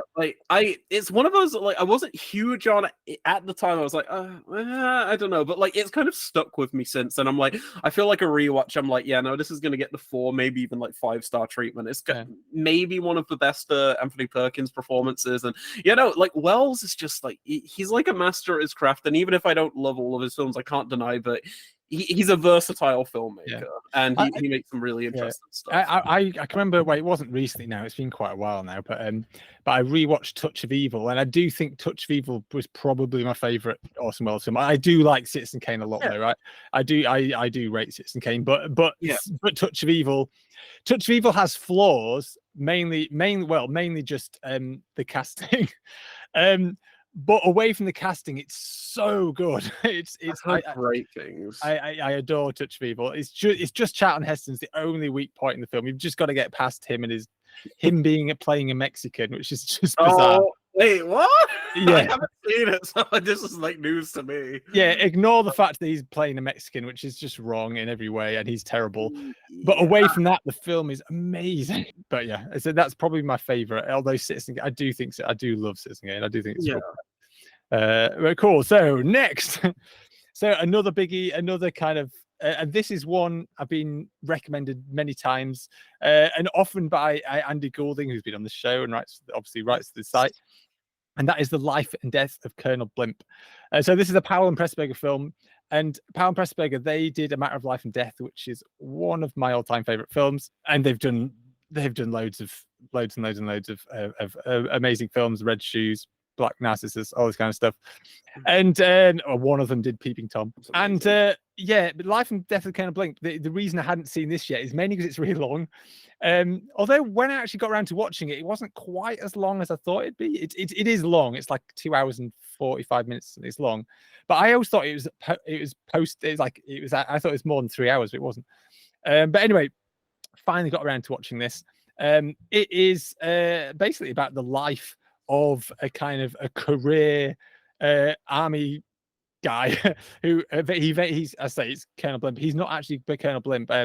The Colonel Blimp is I think it's some kind of comic strip or something like that, or book or something from a long time ago. But it's about this guy who eventually becomes a colonel. But you kind of watch him from his early days in the army, and he lives through. He starts off in the Boer War, but you don't actually see that. He kind of jumps just after the Boer War, and he's in the First World War. He's involved, and then he goes through to the Second World War, and you kind of follow his life, and goes on from there. And yeah, this, as I say, I am a Powell and Pressburger fan, but this is amazing. Again, another 5 out of 5 one that I saw. It's hugely enjoyable. Which surprised me. I kind of. Because it was quite long, and just from the title, The Life and Death of Colonel Blimp, I thought, war movie. Again, I was a bit like, I've watched a lot of war movies this week, and but it's not. It's surprisingly enjoyable. It's quite fun. There's a lot of humor. There's a lot of energy to the film. It really just keeps pumping and pumping for the full kind of length. It's got some excellent performances, especially Deborah Kerr, because Deborah Kerr actually might be a kind of a bit of a spoiler, but never mind. She actually kind of plays 3 characters throughout the film.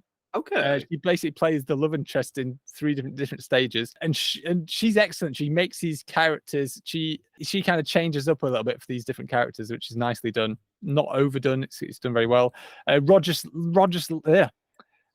Livesey, he's the main guy. He's fantastic, and then he's also matched by Anton Walbrook, who plays Anton Walbrook plays a German officer who becomes his very close friend. And that's, I should have mentioned this, the synopsis is kind of key to the film. The film is all about the relationship really between these 3 guys. You've got this, you've got Clive Candy, who's the main guy.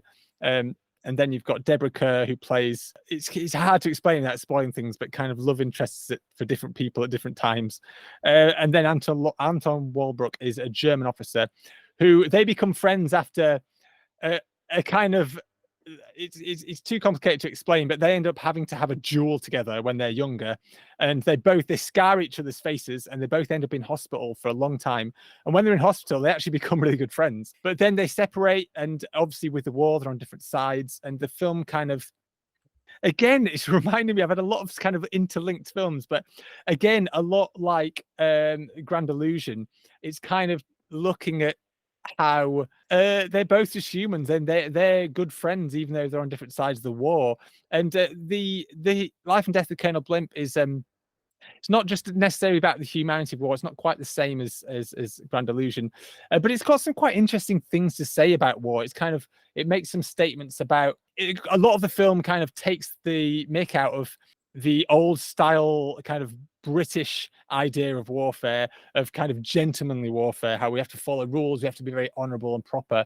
And the film kind of makes, once it gets to World War II, this film makes a statement. It's like, well, it's all well and good to be honorable, but this doesn't work in modern warfare. You've got to, war is, you need to be nasty. You need to be nasty to do anything. You can't just expect the enemy and expect everyone else to kind of just follow the rules. And it kind of, it's quite, and but it takes this in quite an interesting way. It's so it's a very interesting film. It's a beautifully made film. It looks gorgeous, as you'd expect from Pam Pressburger.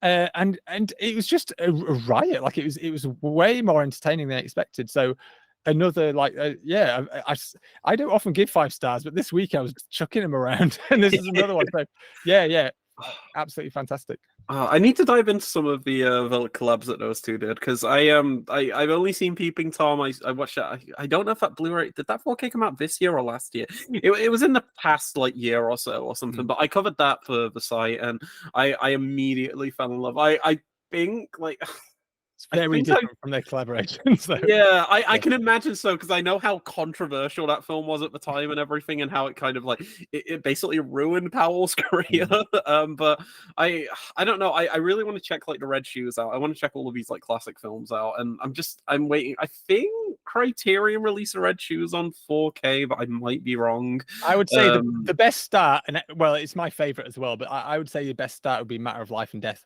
Matter of Life and Death. Is there any easy release to access for that? It's, I think ITV or something did one in the UK, which actually it sounds like you might think that'd be bad, but actually no, the restoration is supposed to be fantastic. Oh, okay. I've not seen the Blu-ray. I've only seen the DVD. I've not seen it for a while.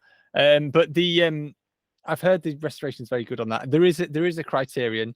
I don't know. I think it was. I have a feeling it was supposed to be released in the UK, but I don't think it ever did. But the ITV one, I think, is comparable. I don't know if it's the same. It might be the same transfer. I'll do a bit of research, because I know ITV are really, really kind of like, if they've got a title, they're not going to license it out, from what I've heard. I'm trying to remember what other titles they have. For some reason, ITV have like Dead Ringers over here, like the Cronenberg film. They've got quite a few of the Powell and Pressburger ones actually. In general. Oh, yeah, but no, I'll check that out for sure, because I really, again, all these like iconic filmmakers that I just still haven't seen many films from. So next up was Fantastic Planet. So I wanted to get some animation there. I didn't have many animated films on my list, because I think a lot of the animated films I've got are kiddie friendly, and I wanted to save those. I like watching them with the kids. But Fantastic Planet is not child friendly. So I decided to watch that. Or La Planète Sauvage, or whatever it's called, I think, on the, because I got the Eureka Blu-ray. Yes, the Eureka one. So this is a very unusual film. It's kind of set in this weird kind of world where there's these kind of blue creatures. I've forgotten what they're called now. But there's these kind of giant blue creatures with red eyes who like meditating a lot, and they keep what look like humans but really tiny, who are really tiny compared to them, and they call them oms.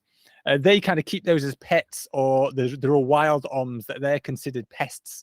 And on this world, that they get fed up of these little oms, these little mini humans, and they try to get rid of them. They try to kill them and stuff like that. And you follow one who's called Tear, and he is a pet for this young blue person. I can't remember what they're called. But he escapes, and he goes and lives with the wild oms, and he helps them because he has some of the knowledge of the blue people, and he helps them to escape and kind of get away from them and all this kind of stuff.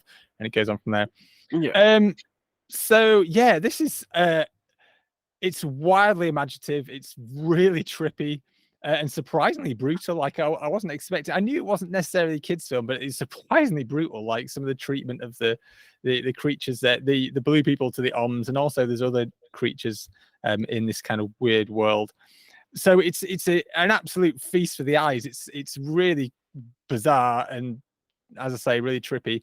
But I wasn't 100% sold on the film. That I did find the storytelling a little clunky. I found that with a few of these kind of the more kind of obscure kind of animated films from the 70s and things, they can be quite often be all about ideas and visual styles, but they don't always tell the story very well. It's a bit episodic. It does a lot in voiceover and things. It wasn't. It's a very short film, so I wouldn't say I got bored or anything like that, but it did feel a little slow. Also, the messages are a little clunky. They're not too bad, a little blunt. It was pretty obvious what it was kind of getting at. But as I say, as a visual experience and as a kind of imaginative experience, it's amazing. So I'm definitely very glad I saw it. And that was on the Eureka Blu-ray. Yes, I picked that up recently because they announced it was going out of print a few months back, I think. Wow. So I was like, yeah, I'm grabbing a copy of this. I want to see it. And this is terrible. I watched like 15 minutes and I was like, this is gorgeous. I'm not in the mood for this right now. It is, like you said, like it is very, very, very out there. And while I really admired like how like gorgeous and like the animation's like perfect. It is gorgeous, amazing. But I was like, I need to be in the mood for this. Yeah. So I'm gonna revisit it soon for sure, because it's it's only like 79 minutes or like 80 minutes or something. I don't think it's short. Long. That's another reason why I thought, oh, it's a great one to put on. Yeah. Watched. Yeah. But cool. I do want to check it out because I know how like acclaimed it is and how beloved it is. So yeah, no, I'm glad to hear you liked it. But I feel like I'm probably gonna fall on that same kind of like area where I'm like, I like it, I appreciate it a lot, but some of the narrative, love it. Yeah. Cool. So the next film I watched is The Black Sheep Affair. This is a film. It was released by Hong Kong Legends on DVD back in the day, and I don't have the official Hong Kong Legends one. I've got the Hong Kong Legends magazine version. Oh, I remember those. Where you don't get any extras, you just get the film. Yeah. But yeah, this is a kind of an action film, a Hong Kong action film. It's set in what's the name of the? I've written it down here. It's set in a kind of a fictional country of Lavernia, which is supposedly, I think it used to. There are some kind of Soviet Union kind of protests and things. I think the idea is it's supposed to have used to be part of the Soviet Union, then it separated. So yeah, and these Hong Kong police officers get sent there to I was tired. I think I've kind of forgotten why they were sent there. I think they're supposed to be just the bodyguards to this ambassador. I think that's the idea. Or it was a bit unclear to me, or I was half asleep. But anyway, they're over there, and there's some terrorists. There's this Japanese terrorist group. There's this crazy kind of Japanese guy who believes he's the Messiah, and he has all these followers who do anything that he asks, and they act like terrorists and start blowing everything up, basically. And it's very much kind of a pretty cheesy, pretty basic kind of terrorist action movie. It tries to get a little political at times, but not really. It's basically just about let's have bad guys shooting good guys. And yeah, the writing's pretty poor and the storyline is pretty stupid, but the action's really good. It's got loads of action in there, and the action's good as kung fu, there's gunplay, explosions, stunts and stuff. It is a lot of fun. It is super cheesy, as I say, but if you're in the mood and you can kind of switch your brain off, it is a lot of fun. There's some really cool fights in there. I try to remember who did it. I'm not sure if it's anyone particularly mega famous. Let me look it up. But it was fun. But as I say, it's hard to come by now. Maybe 88 will release it or something. Yeah, maybe. They're doing a lot of Hong Kong Legends stuff like recently, aren't they? Yeah, yeah. So maybe. I mean, as I say, it wasn't a particularly kind of mega popular one, I don't think. Yeah, it's directed by Lam Wai Lun, who I don't recognize, to be honest. What's a film director? What's a film called again? Sorry. The Black Sheep Affair. It's the director. He directed High Risk. Is the other film he did? Oh, he did Black. Oh no, he was assistant director on Black Cat. Sorry, but yeah, who did the choreography? That's what I want to find out. Stunts by. I know somebody famous did it. I think. Oh, I can't. I don't recognize the names. But yeah, action wise, it's a lot of fun. So if you find it somewhere on the cheap, or if it does finally get picked up by someone else, I'd recommend it. It's a fun time. Just don't expect anything super special or fresh. It's just good cheesy action. I know. Yeah. I had to quickly Google when you were mentioning the name, because I was like, I've heard of that. I've heard of a director. Yes, I have. He directed a film. But I recently found out about maybe like a week or two ago, because I saw it in the Hong Kong Appreciation Group on Facebook. Oh yeah. I saw it. He directed a film that was falsely attributed as being a film by Wong Jing called Satan Returns, and it's like a Seven knockoff or something. Oh wow. And apparently it's not very good, but it's like a category 3 film with Donnie Yen, and I'm like, I need to see this. So I'm hoping 88 pick that one up. Satan Returns is like maybe the greatest title for a film I've ever heard. Cool. Well, I'd say if that's anything to go by, it's probably going to be fun, even if it's a bit stupid. Yeah, I've added that one to the list. So the one that you just mentioned, the Black Coats, Black Sheep Affair. I almost said the Black Coat's daughter. I'm thinking of Boss Perkins. Yeah. Cool. The next film, I've got 4 films left. I got to try and do these. Get in there. It's just going to be a very long show. The next film is a rewatch. This is a film I have seen before, but not for a long time, and I haven't seen it on DVD. I think I had seen a video. Actually, I think it might have, I don't know if it was. It might have been the very first. It wasn't a weekend, but the first get together I had with Andrew and Justin, who I do the weekends with Trash with. Yeah. We used to live in Grimsby, and Andrew lived in Cleethorpes, so we lived in Grimsby. We trained together doing local TV news, and he we had our very first kind of, we found out that we all like movies, and we like watching trashy movies. And I don't know if it was the very first night, but it was one of the very first nights we kind of got together and watched a load of movies. We watched Richard Stanley's Hardware. Oh, so okay. Yeah, I've not seen it since then, and we worked out, I think that I met these guys almost 20 years ago, I think now. So it's a long time ago. So yeah, Hardware. So it's Richard Stanley's kind of low budget. It's a bit of a Terminator knockoff, but it's got its own personality. It's actually quite different, really, even though it has got a lot of similarities. And basically, it's set in a post-apocalyptic future. And this guy is kind of a scavenger. He goes around the desert finding scrap metal pieces, and he sells them. And he's been away for a while. He comes back, and he's found this. Well, actually, someone else finds it, and he buys it off him. But he finds this weird kind of skull kind of head. It's basically like a cyborg or an android, like a robot head. Yeah. And he also finds like a claw from it as well. And he takes that home. He doesn't sell that. He thinks it looks cool because his longtime girlfriend, who he's been away from for a long time because he's been traveling around, she likes to fix things, and she also likes to make modern art out of junk. And he gives that to her as kind of a peace offering because he's been away for so long. And she puts that into her kind of art installation thing. But obviously, this is a Terminator ripoff. What happens is it comes alive, this robot. It starts feeding power off everything. And it starts going on a killing rampage. And it goes on from there. Yeah, Hardware. As I say, I've not seen it for a long time. It's super atmospheric, especially considering it's very low budget.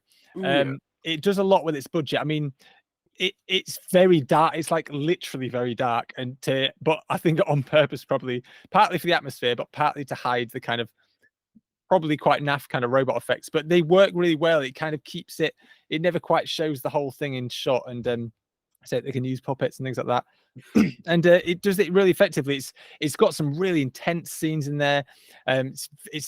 It's quite grim. It's maybe a bit too grim for my taste. It's a bit depressing, right? Pretty brutal. But as a horror film, it's really intense. It's really exciting. It's a lot of fun. It's pretty. It's a bit sick at times. Like there's some one of the characters is there's kind of a pervert character who's spying on the guy's girlfriend with binoculars, and he's taking pictures of her naked and all this kind of stuff. And he's really gross. Like he comes to the apartment and he's really creepy. Those bits are a bit creepy, especially after some of the allegations about Stanley. But if you can get past those, it's a decent kind of low budget, very atmospheric little horror cheapy. Yeah, that's one that I've wanted to see for a long time, because I know that it was never like a confirmed, but they had like postcards and they were announcing like Arrow were gonna do like Hardware and Dust Devil, is it? I think they were gonna do those, but as soon as those allegations came out, I think James Flower or whoever was like Arrow at the time was just like, yeah, they're cancelled basically, which is a shame, because like I've wanted to see Hardware. Maybe I'm not like someone who wants to like support it given like what's gone on, but like if I can find like a secondhand Blu-ray, how did you watch it? I've had this DVD for a long time. That's my excuse. I've had this DVD for ages. I got the Optimum one that came out years ago. I do have Dust Devil as well. I've seen Dust Devil. Dust Devil's really good. I think Dust Devil's better than Hardware. It's a little pretentious. Hardware is a little pretentious in parts as well, but it's again hugely atmospheric. They're both films look incredible. It has a very good visual eye. Dust Devil's got this weird mystical kind of stuff going on there. It's like it's a serial killer film, but with weird, trippy, mystical stuff going on. And I guess you could argue a little bit like Longlegs, but it's got a very different vibe to Longlegs. Yeah, but it does have some similarities, but a very different setting. It's set out in it's more of a it's in Australia, I think. Dust Devil, or is it? Oh, it might be South Africa, because he's from South Africa. I can't remember, but yeah, that's worth watching too. Again, I don't necessarily want to support the guy, but he has made some very atmospheric films. Yeah, I like him. Did you see Color Out of Space from a few years ago? I haven't seen it. No. That's pretty good. And I will say one thing about that is Spectavision. It's Elijah Wood's production company. He does a lot of like sci-fi horror stuff. He produced one of their first Spectavision films. You know I want to say Iranian vampire film, A Girl Walks Home Alone at Night. Oh yeah.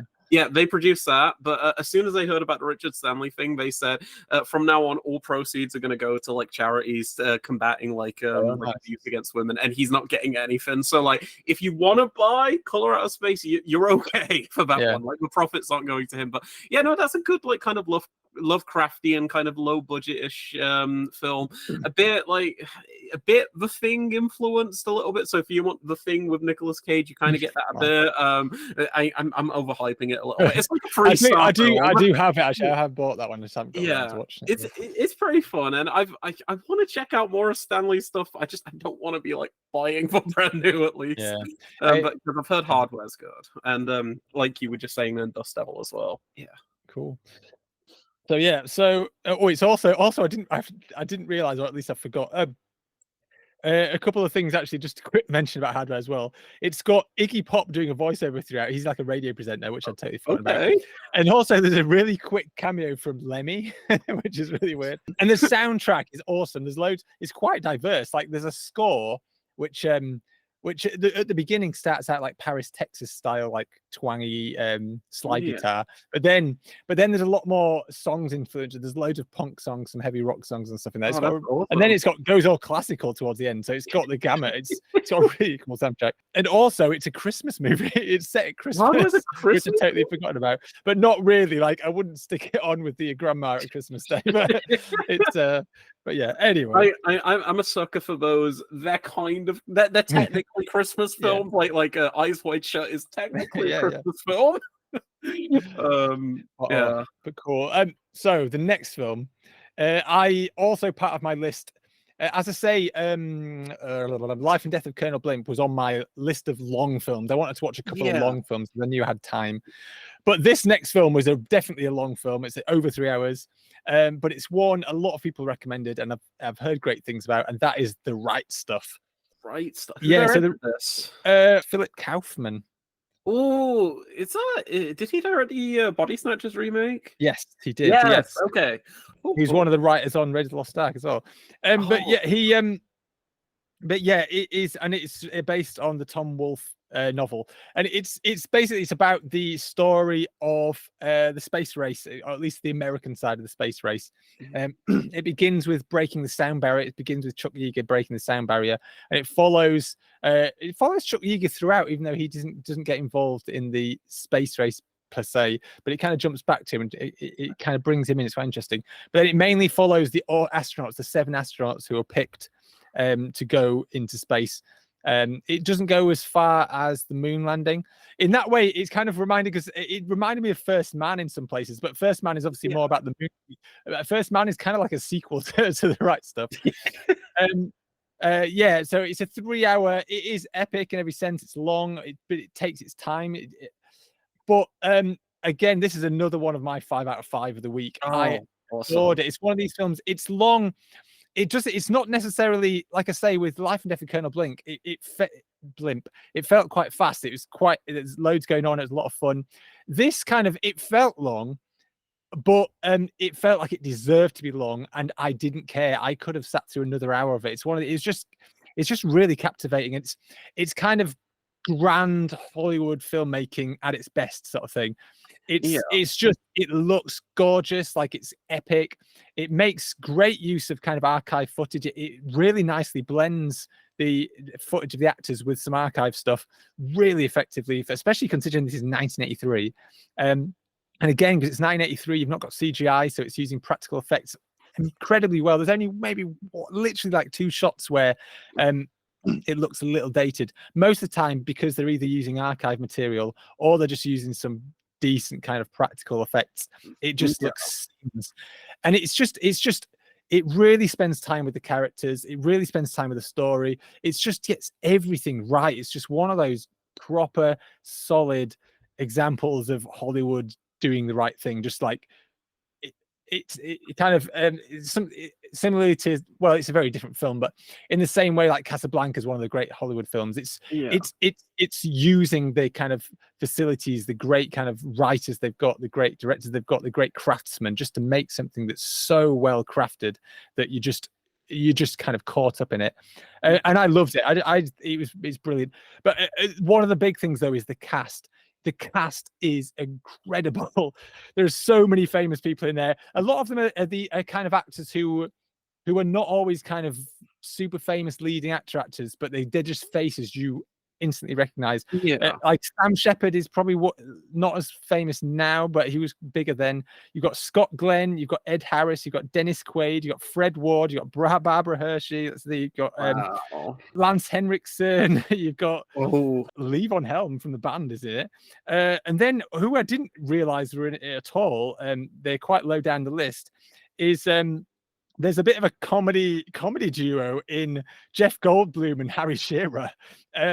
They play these they're kind of talent scouts. They're out trying to find the astronauts, so they don't have a massive role, but they do quite a bit, and they're one of the more comical kind of characters in the film, but not too, they don't push it too far. But they're really good, and they cropped out of nowhere. I was like, is that Jeff Goldblum? Because a lot of the film they uses a lot of natural light, and there's a lot of scenes where the people are kind of silhouetted and you can't see the faces very clearly. And especially Jeff Goldblum and Harry Shearer, when they first come in, they're kind of in the shadows. But the voice, you instantly like, is that Jeff Goldblum in some kind of tiny role? And you realize he had done some films before then, but he wasn't massive yet then. So, my first my earliest Goldblum English the first film, like the earliest role of his I've seen in a film, and it really, like, you're talking about this catching you off guard. He's in the first Death Wish, and he plays one of the assaulters. Yes, I've seen that. And like Crazy. I went through the franchise with my friend Brady, and like almost each film has just like a really weird character. Like Death Wish 3 has Alex Winter in as like one of the evil characters, and the second film is Lawrence Fishburne in a really early role as one of them. And I'm like, every single film just had like one of these like early in their career kind of characters, and then you watch it now and you're like, really? Like, why? Yeah, so yeah, no. Early Jeff Goldblum, he appeared in some weird stuff, but not always bad, obviously. But like, yeah, he took some interesting early roles. Yeah. And I'm a big Spinal Tap fan. So I loved seeing Harry Shearer in there. Oh, of course. Yeah, and Simpsons. But yeah, but it's yeah, I really enjoyed it. I only watched it was an old DVD I had, but I tell you what, it was a well-authored DVD. It looked good, upscaled to HD on my projector. It looked good. There is a Blu-ray available, and there's no special features on the DVD though, so I'm tempted to get the Blu-ray just to watch, because it's the kind of thing I want to know how accurate it was. I'm really interested in how they made it. So who released it? I'm guessing. I think it's Warner Brothers. I think it's Warner Brothers. Yeah, it sounds like a Warner Brothers film. I don't know why. Like sometimes you just hear the film and you're like, that has a Warner aura to it. The DVD was one of those, those kind of weird cardboard cases that you kind of clip snapper cases. The snapper ones. I think that was Warner Brothers who used those. Yeah, no, that was 100% Warner. Yeah, because they did like the Matrix and like the Gremlins films had those snapper cases. I remember those. Yeah. Cool. So two left. I'm getting there. So next up, this is a switch around. On my list, I had a Jacques Tati film. I had Playtime, which is supposed to be incredible. I've always wanted to see it. But what I realized, like when I got the box set out, I realized I've seen the first two films in this set, whose names escape me, but I've seen the earliest two films in that set, and I realized if I would jump to Playtime, I would be missing Mon Oncle, which is in between them, and Mon Oncle is supposed to be equally as great as Playtime from everyone that I've heard. And again, this is another recommendation from Andy Goulding, who loves both of the films.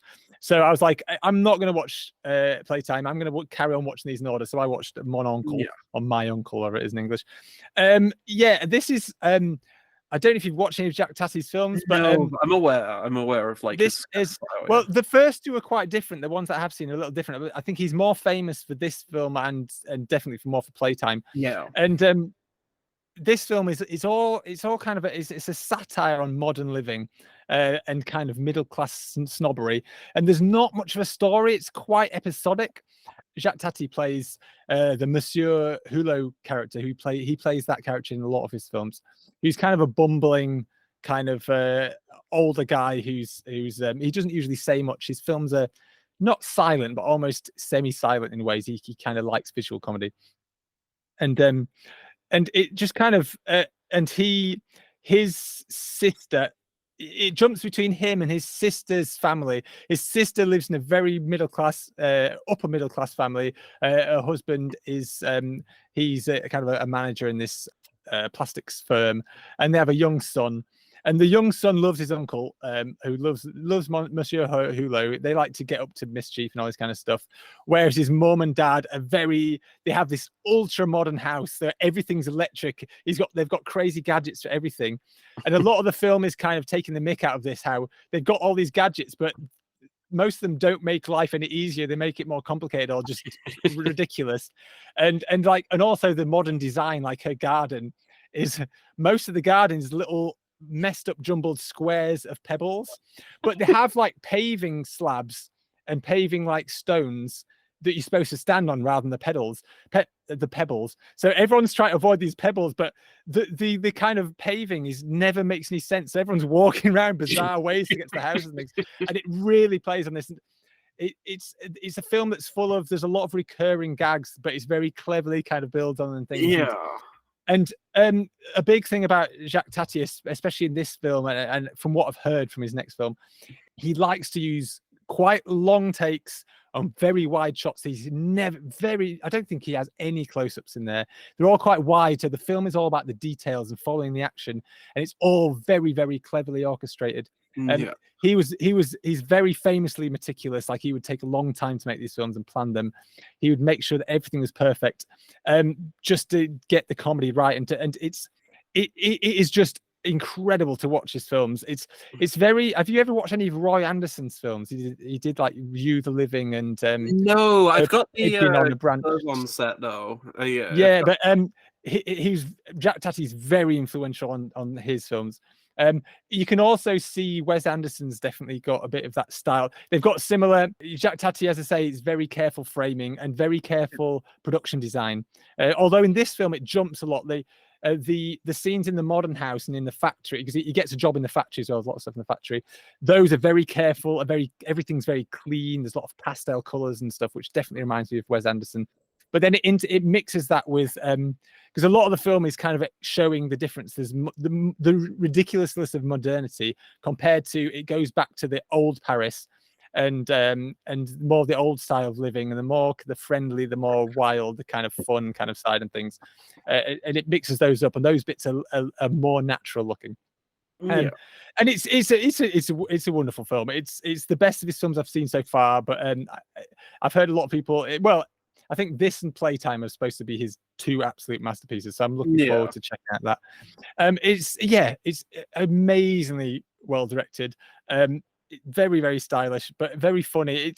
It did have me laugh out loud a few times. It's quite long. It's almost 2 hours. I think the only thing I'd say against it is it's quite long. I wouldn't say I was necessarily bored, but it could be maybe tighter. But it is charming. It's funny. It ends on a bit of a poignant note as well. And as I say, influential on some other filmmakers. It's definitely worth watching. And I watched that in the. That was great. Oh, I've left it upstairs, but it's the BFI box set with all of his films in there. Okay. Which is, I think you can usually get it pretty cheap, but it's definitely worth picking up. Yeah, I'd pick that. That's Blu-ray, I'm guessing. Yeah. Awesome. Yeah, no, I'll keep an eye out for that. That's another one where I cheated because I've had the DVD set for a long time, but I upgraded not too long ago. Because after watching some of the films, I realized the details are very important on those films, and I think it's a film where it really benefits from Blu-ray, because especially I think more on this film than the early ones I'd seen, because there's so many wide shots where it's really nice to see every little carefully planned detail on that shot. Cool. So we come to the last film. I'm gonna have to go soon. But the last film I decided on, I wanted an action movie, I wanted some fun, I wanted something just that'd be a blast, and I went with Mr. Majestic. So this is a Charles Bronson movie. Okay, I'm sold. I'm sold. And basically it's I'm gonna look up. I'm not sure. Oh, it's someone who directed it. It was someone famous. And is it Michael Winner? No. Although, funnily enough, my DVDs, I've put my DVDs into like one of those big zip wallets, and I opened it up and I started flicking through. I got to M. I saw a picture of Charles Bronson on the disc. There was no name of the film. It was just Charles Bronson. I was like, oh, here we go. Put it on. It started playing. It was like a Michael Winner film. I was like, I'm sure he didn't direct this. And then it was the wrong film. It was actually The Mechanic. And I almost watched that because the original Mechanic's supposed to be great too. But I was like, no. In my mind, I really want to see Mr. Majestic. So I took it out and put the right film in. But yeah, Mr. Majestic is a Richard Fleischer film. Richard Fleischer. Okay. Yes. Who's more famous for he did 20,000 Leagues Under the Sea and Fantastic Voyage and stuff like that. But yeah, Mr. Majestic, I'd always heard a lot about this film. I do like Charles Bronson. He's in my favorite film of all time, Once Upon a Time in the West. But I'd always wanted to watch this in particular because the kind of central concept always sounded bizarre. And basically, Charles Bronson plays a melon farmer, and he's at the beginning of the film he's hiring some Mexican laborers to come and help him get in his melon crop. His melon crop is here. It's ready to be picked, and he's going to get his money for the year. But when he gets to his farm, there's this kind of dodgy young guy has already put his own laborers on there, and he says, "Oh yeah, I've got my laborers starting already. You pay me $140 per head or whatever, which is more than he was going to pay the Mexicans." But Charles Brosnan's like, "Whoa, hang on!" He's like, "I've already hired these people. You can't just force yourself on my land." And he gets rid of him. You realize that actually Charles Bronson, as you might expect, he's a former Marine or something like that. and he kicks this guy's ass. He's like, "Get out of here!" He kind of beats him up and sends him on his way. Big mistake. So what happens is this guy complains to the police and says, "Oh, he attacked me." So the police arrest Charles Bronson, who's actually called Vince Majestic. But That's an amazing name. yeah, but that's why it's Mr. Majestic. And he gets put in prison. And when he's put in prison, they get transported to another jail or whatever. But he gets on the same prison truck as a notorious gangster hitman played by Al Latieri. You might not recognize the name, but if you look him up, and if you've ever seen The Godfather, you will recognize him. He's I can't remember who he plays in The Godfather, but he's very recognizable. You'll recognize his face as soon as you see him. But yeah, and he plays Frank Render. He's a notorious hitman. And what happens is, his gangster friends kind of attack the prison van and try to free him and get him back from prison. But what happens is Charles Bronson's having none of this because the gangsters are shooting everyone. So he takes over. He kicks the other prisoners off, but keeps the hitman who keeps Frank on the police van, and he drives off, and he goes into hiding with this criminal. And he ends up getting rid of the criminal. He tries to get him to the police, but it doesn't work. So then what happens is the criminal's pissed off now because they separate, and the criminal wants revenge. So the rest of the film is about this hitman wanting to kill Charles Bronson. But this is Charles Bronson. You can't kill Charles Bronson easily. So the rest of the film is about Charles Bronson. Also, throughout the film, he's desperate to get back to his melons. If you played a drinking game where you drank every time melons are said in the film, you would be hospitalized. This film is obsessed with his melons. Like he's determined to get back to them because they only come around once a year, I guess, and he needs to harvest them. And the bad guy does some bad things with his melons, which really pisses off Branson. Sorry to spoil anything, but yeah. So but yeah, this film, Mr. Majestic, I thought it was great. I think it's great. It sounds great. It's a 70s action movie. I love 70s action movies. I don't watch enough of them. It's got that same 70s kind of grit to it, where the action scenes feel real. There's some really cool car stunts and stuff like that there. Lots of squibs and things like that. Yeah. It's just really badass, even if it's about a melon farmer. And also, I think, like a lot of the 70s films as well, it spends a little more time on the character and the story. It doesn't rush. It's certainly not slow paced and like dull, but it spends enough time on the characters. Like not only with Bronson character, but the bad guys is really fleshed out and interesting and fun. Like Al Latieri is great. I wish he'd play more kind of main bad guys instead of being a bit of a side heavy. So it's just loads of fun. It's just a really good, solid 70s action movie. So yeah, a great film to end on. That sounds amazing. Oh, yeah. that sounds great. I know you've got to be off soon. I was gonna do a joke, like recommendation for what I watched. Well, I've got like 20 minutes. You can throw it in. I'm just aware of the length of the podcast. Yeah. Well, so I've got all these films. I've watched quite a few out of a collection in the past month. But I was going to jokingly talk about how I watched Deadpool and Wolverine. It was terrible. I don't want to waste time talking about that. So I'm going to briefly mention. And now I think I mentioned this when I was talking about like our pickups last time where we both picked some stuff up from the Vinegar Syndrome sale, and I mentioned one title. And as soon as I think it was literally a day or two after we did the podcast, I ended up watching it, and it was the film Viva Erotica, which is the film that if you don't remember, it's a film about an aspiring filmmaker who's an aspiring Hong Kong filmmaker who's had two really bad flops because he wants to make experimental like art house films. Like he wants to make like a Wong Kar-wai film or something, but like his films fail at the box office. So he's basically propositioned with the task. He's like, hey, will you direct some scuzzy category-free film? So he accepts it, even though he's very hesitant initially. Like the producers talking about the film and everything, and he's like, wow, it's like Seven if it had boobs and violence. I'm like, oh my god. And it's just like the producers just all like scuzzy and everything. But he attempts to make his own category-free film, but he's like shooting it at like low frame rates and everything to like obscure the nudity and like all of the graphic content. It's like really funny because like it's clearly obviously not going anywhere, but then after kind of working with the cast for a while and everything, he kind of comes to appreciate that category free and kind of like scuzzy, like sleazy cinema is its own form of art in its own way as well, which I think is really fun. But it's mainly a comedy. It's nothing like too serious. It's very, very lighthearted. It is a category free film as well, because obviously given the nature of the content in the film. And yeah, there's a really, really funny there's a funny segment about halfway through the film where the lead characters, they've just finished like shooting for a day, like the crew, I should say, and they're out at like a club one day, and they notice a notorious like Hong Kong director who's like an alcoholic and he's a gambler, and it's I hope I'm pronouncing this right, Wong Jing, like the notorious filmmaker, and he's played by Anthony Wong.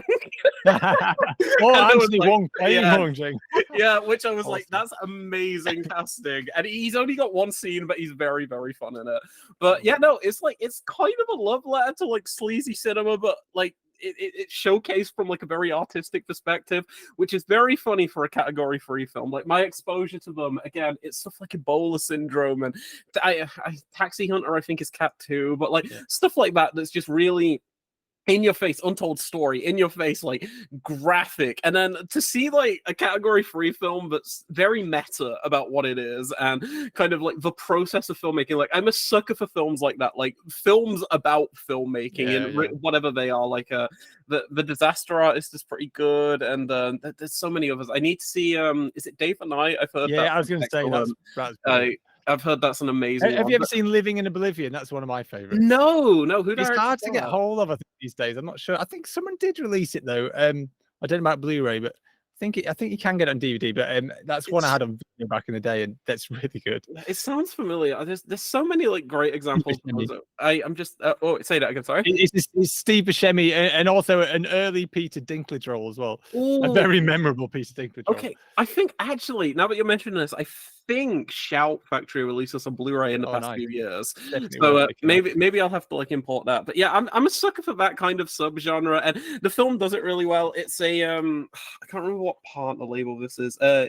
Connie or Canny, like Kani, like one of those. It's really, really nice. It's a really great looking Blu-ray, and I was having a look to see if it had a UK release, and it doesn't have like a Blu-ray or a DVD over here as far as I'm aware, but you can buy it on iTunes in 4K HDR, which just kind of I was like, oh, that's really weird. So I was looking at what else the distributor who put this out released over here, and they released like the Fight Back to School trilogy, which 88 did. So maybe this could be like an 88 films title in the future or something.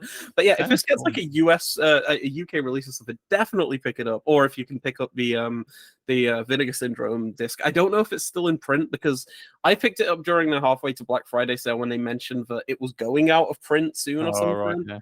But yeah, if you can get your hands on this, it's really great, and it's one of those films that even if you haven't seen like a great deal of category free films, you can still appreciate it as long as you just have that general gist of, okay, this is what category free cinema is, and this guy does not want to make category free cinema. And yeah, no, it's really charming, really funny. Like it has some of the funniest sex scenes ever, but they're like, because like like it's gonna sound crazy. I've got to word this in a way that doesn't make me sound like a lunatic. Like if you've watched category free films, you know they're very sleazy and have like really bad like rape stuff in it and everything. And one of the big like humorous points in this film is how filming a rape scene is like really awkward when the actors are obviously like they know each other, and they're like the actor who's like perpetrating the crime in the film, he's like a loving family man, and he's bringing his kids to set all the time, and then he's like doing this, but like on screen you've got to make it as if he's like this horrible graphic monster, because of course, but like it's like kind of boiling down the filmmaking process in terms of like when we're watching something and we see a film that has like a horrific like scene like that in, we're going to be shocked if it's effective, of course, but like behind the scenes it's obviously like people are making this, they have to craft it. And I thought that was a really interesting way to like kind of dive into the art of filmmaking, because again, Anthony Wong, he's an amazing actor, but he's played some of the most despicable human beings I'd ever seen in media. But from all the interviews I've watched on these discs and everything, he's like apparently a lovely guy, and it's like that's usually the case for a lot of these people who play like sickos in films. They're just apparently like really big softies in real life. I'm trying to think who it was. There's a famous. I've seen a few films. I'm never gonna be able to figure out who it is now. But there's a guy who's in quite a few film noirs. What is the name? But there's an actor who was. This is gonna sound really messed up, but he kind of became famous for hitting women on film. It just seemed to be a thing his character would do. He was always a really nasty character. He'd be like giving the backhander sort of thing. He became famous for that, but he's famously a family man. Like, he's one of the few people in Hollywood that was with the same wife forever. And he was like the nicest guy ever from all accounts, but he always played these creeps, like these horrible creeps. So it is weird how people just fall into these stereotypes just because I guess just from a couple of famous roles that No, completely, and it's just, I mean, if you're interested in kind of like the deconstruction of filmmaking in like a meta, like I don't want to say satirical way, but like a very meta way, but it's played for comedy. Like, there's obviously some dramatic beats in the film. Like, obviously there's like there's a plot line involving the lead character, like the director of the film, and his girlfriend, who doesn't really care so much about like the film he's making, but more so she's just like, oh, you're clearly not happy with what you're doing. Then they've got like a cute little relationship going on behind the scenes. But no, it's just a really funny film. Like, I didn't expect to laugh at like the filming of like awful sequences like that, but the film's able to portray it in a way that makes something so like serious just kind of silly. And I guess that's like probably the case for so many films. Like, we're talking about like all these films with like crazy stunts and like crazy blood squibs and everything, but I imagine like on set, like they probably just had a fun time, maybe.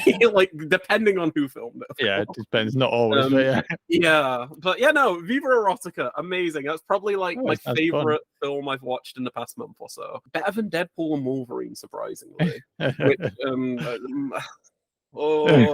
I don't want to really talk about it. I would say I didn't pay for my ticket. I was going to avoid that film, but my friend was like, "Hey, it's fun." I went to see it. It's not fun. I'll probably give it a miss. I think there's other films I'd rather watch. There's so many other films. Annoyingly, there's some that came and went in my local cinema. I wanted to watch In a Violent Nature, and it just came and went. It was on, but it was only on for like a week, and I was like, "Oh, I'll watch it next week," and it just went. There is a Blu-ray coming out of that soon. I'm interested to hear what you think of In a Violent Nature, because I know you're not a huge horror. Not a huge horror film. I enjoy them. I enjoy certain types of horror. It depends. I think I just don't. I'm not as knowledgeable as them. I think as well. I mean, I was born in the early 80s, and a lot of people my age or slightly older grew up on the kind of video nasties and the not necessarily the video nasties because they were harder to come by. You had to be a bit older for that, but like Nightmare on Elm Street and Friday the 13th and all this kind of stuff. But my parents were super strict, and also I just kind of I just got into different kinds of films, and I didn't watch a lot of them. I watched a couple of the first ones and stuff. I didn't watch a lot of the sequels, and so I don't have that kind of knowledge, but I do enjoy a good horror movie. And I've watched a few, and I've friends of mine, like Justin's a big horror guy, and he dragged me along to a lot of horror film festivals. I've not been for a while, but we used to go to quite a few of those, and I used to enjoy those, but I was very squeamish. I always got nervous about certain types of, like, I'm not really into really grueling kind of nasty horror where it's just about how horrible can people like torture porny sort of stuff. I just don't enjoy it. I don't get it. It's just it's masochism for me. It's like I don't understand why people watch them. But for horror comedy, I love. Yes. And just kind of haunted house. I kind of like the classic haunted house kind of horror. Like, I enjoy that sort of stuff. And I do enjoy a good. I'm not a massive slasher guy. I find them a bit samey, but I do enjoy a good slasher with some top-notch kills. I'm there. I'll enjoy them. I think you'll probably like In a Violent Nature. Like, I posted my review a few weeks ago for the site, and I like in a violent nature, but like my main issue with it is it doesn't. Because are you aware of like the kind of gimmick behind it and everything? Yeah, I read your review actually. Yeah, like it's just it doesn't commit to it as much as I hoped it would. Like it kind of just like there'll be like a scene that's very clearly supposed to be like a 5 minute long take, and it will just cut midway through, and I'm like, at that point, just make the film 20 minutes longer so you can commit to this bit of like being in the killer's perspective, like following the killer for his perspective. But in terms of kills, there is one amazing kill that's worth the price of admission alone. Like it is so unbelievable that there were points where I was like, okay, and then that came along and I was like, okay, and then like I think the final half of the film is very divisive for a lot of people, but I reckon I'd be interested to discuss it with you whenever you get around to checking it out. Cool. Because yeah, it's pretty good, and they just announced a sequel like yesterday. Wow. Yeah, I don't know how that's gonna work. Well, no spoilers. It's gonna be interesting. Hopefully they can kind of build on the foundation and make something better. Cool. Because it's a good starting point. Well, yes, I shall dig it out hopefully one of these days. Although, as we've discussed, I've got so much to watch. Oh yeah. Cool. Anyway, I'm gonna have to go soon. I'm afraid. My family that were away that allowed me to watch all these movies this week are coming back, and I need to go and pick them up. So, but no, yes, thanks for joining me. I know it's been very me-centered. Oh no, I was excited to hear what you've been watching, and I'm glad that there were a few that I could kind of input on a little bit, and lots of recommendations. I say it's some really. I mean, I purposely watched a few like Hall of Shamer films anyway that I knew would probably be kind of proper 5-star classics. But it's good to just finally get to them and just I kind of agree with a lot of them. So yeah, great you stuff. got to see Mr. Majestic. That's all that really matters. Yeah, it was a good way. I enjoyed that. A good way to end melon farming. Cool. So and next month it should be business as usual, I think. With it being summer, there's lots going on. So, but I think I'll try and squeeze one at the end of August. But we'll see how things get on. I might not post this straight away. I've got to go to the train station. Oh, of course, yeah. And I'm working tomorrow, but I'll get it up as soon as I can. And thanks for joining me. And of course, thanks for listening. Whoever's out there, yeah, anyone's out there. Cool. See you later. See you later. Bye.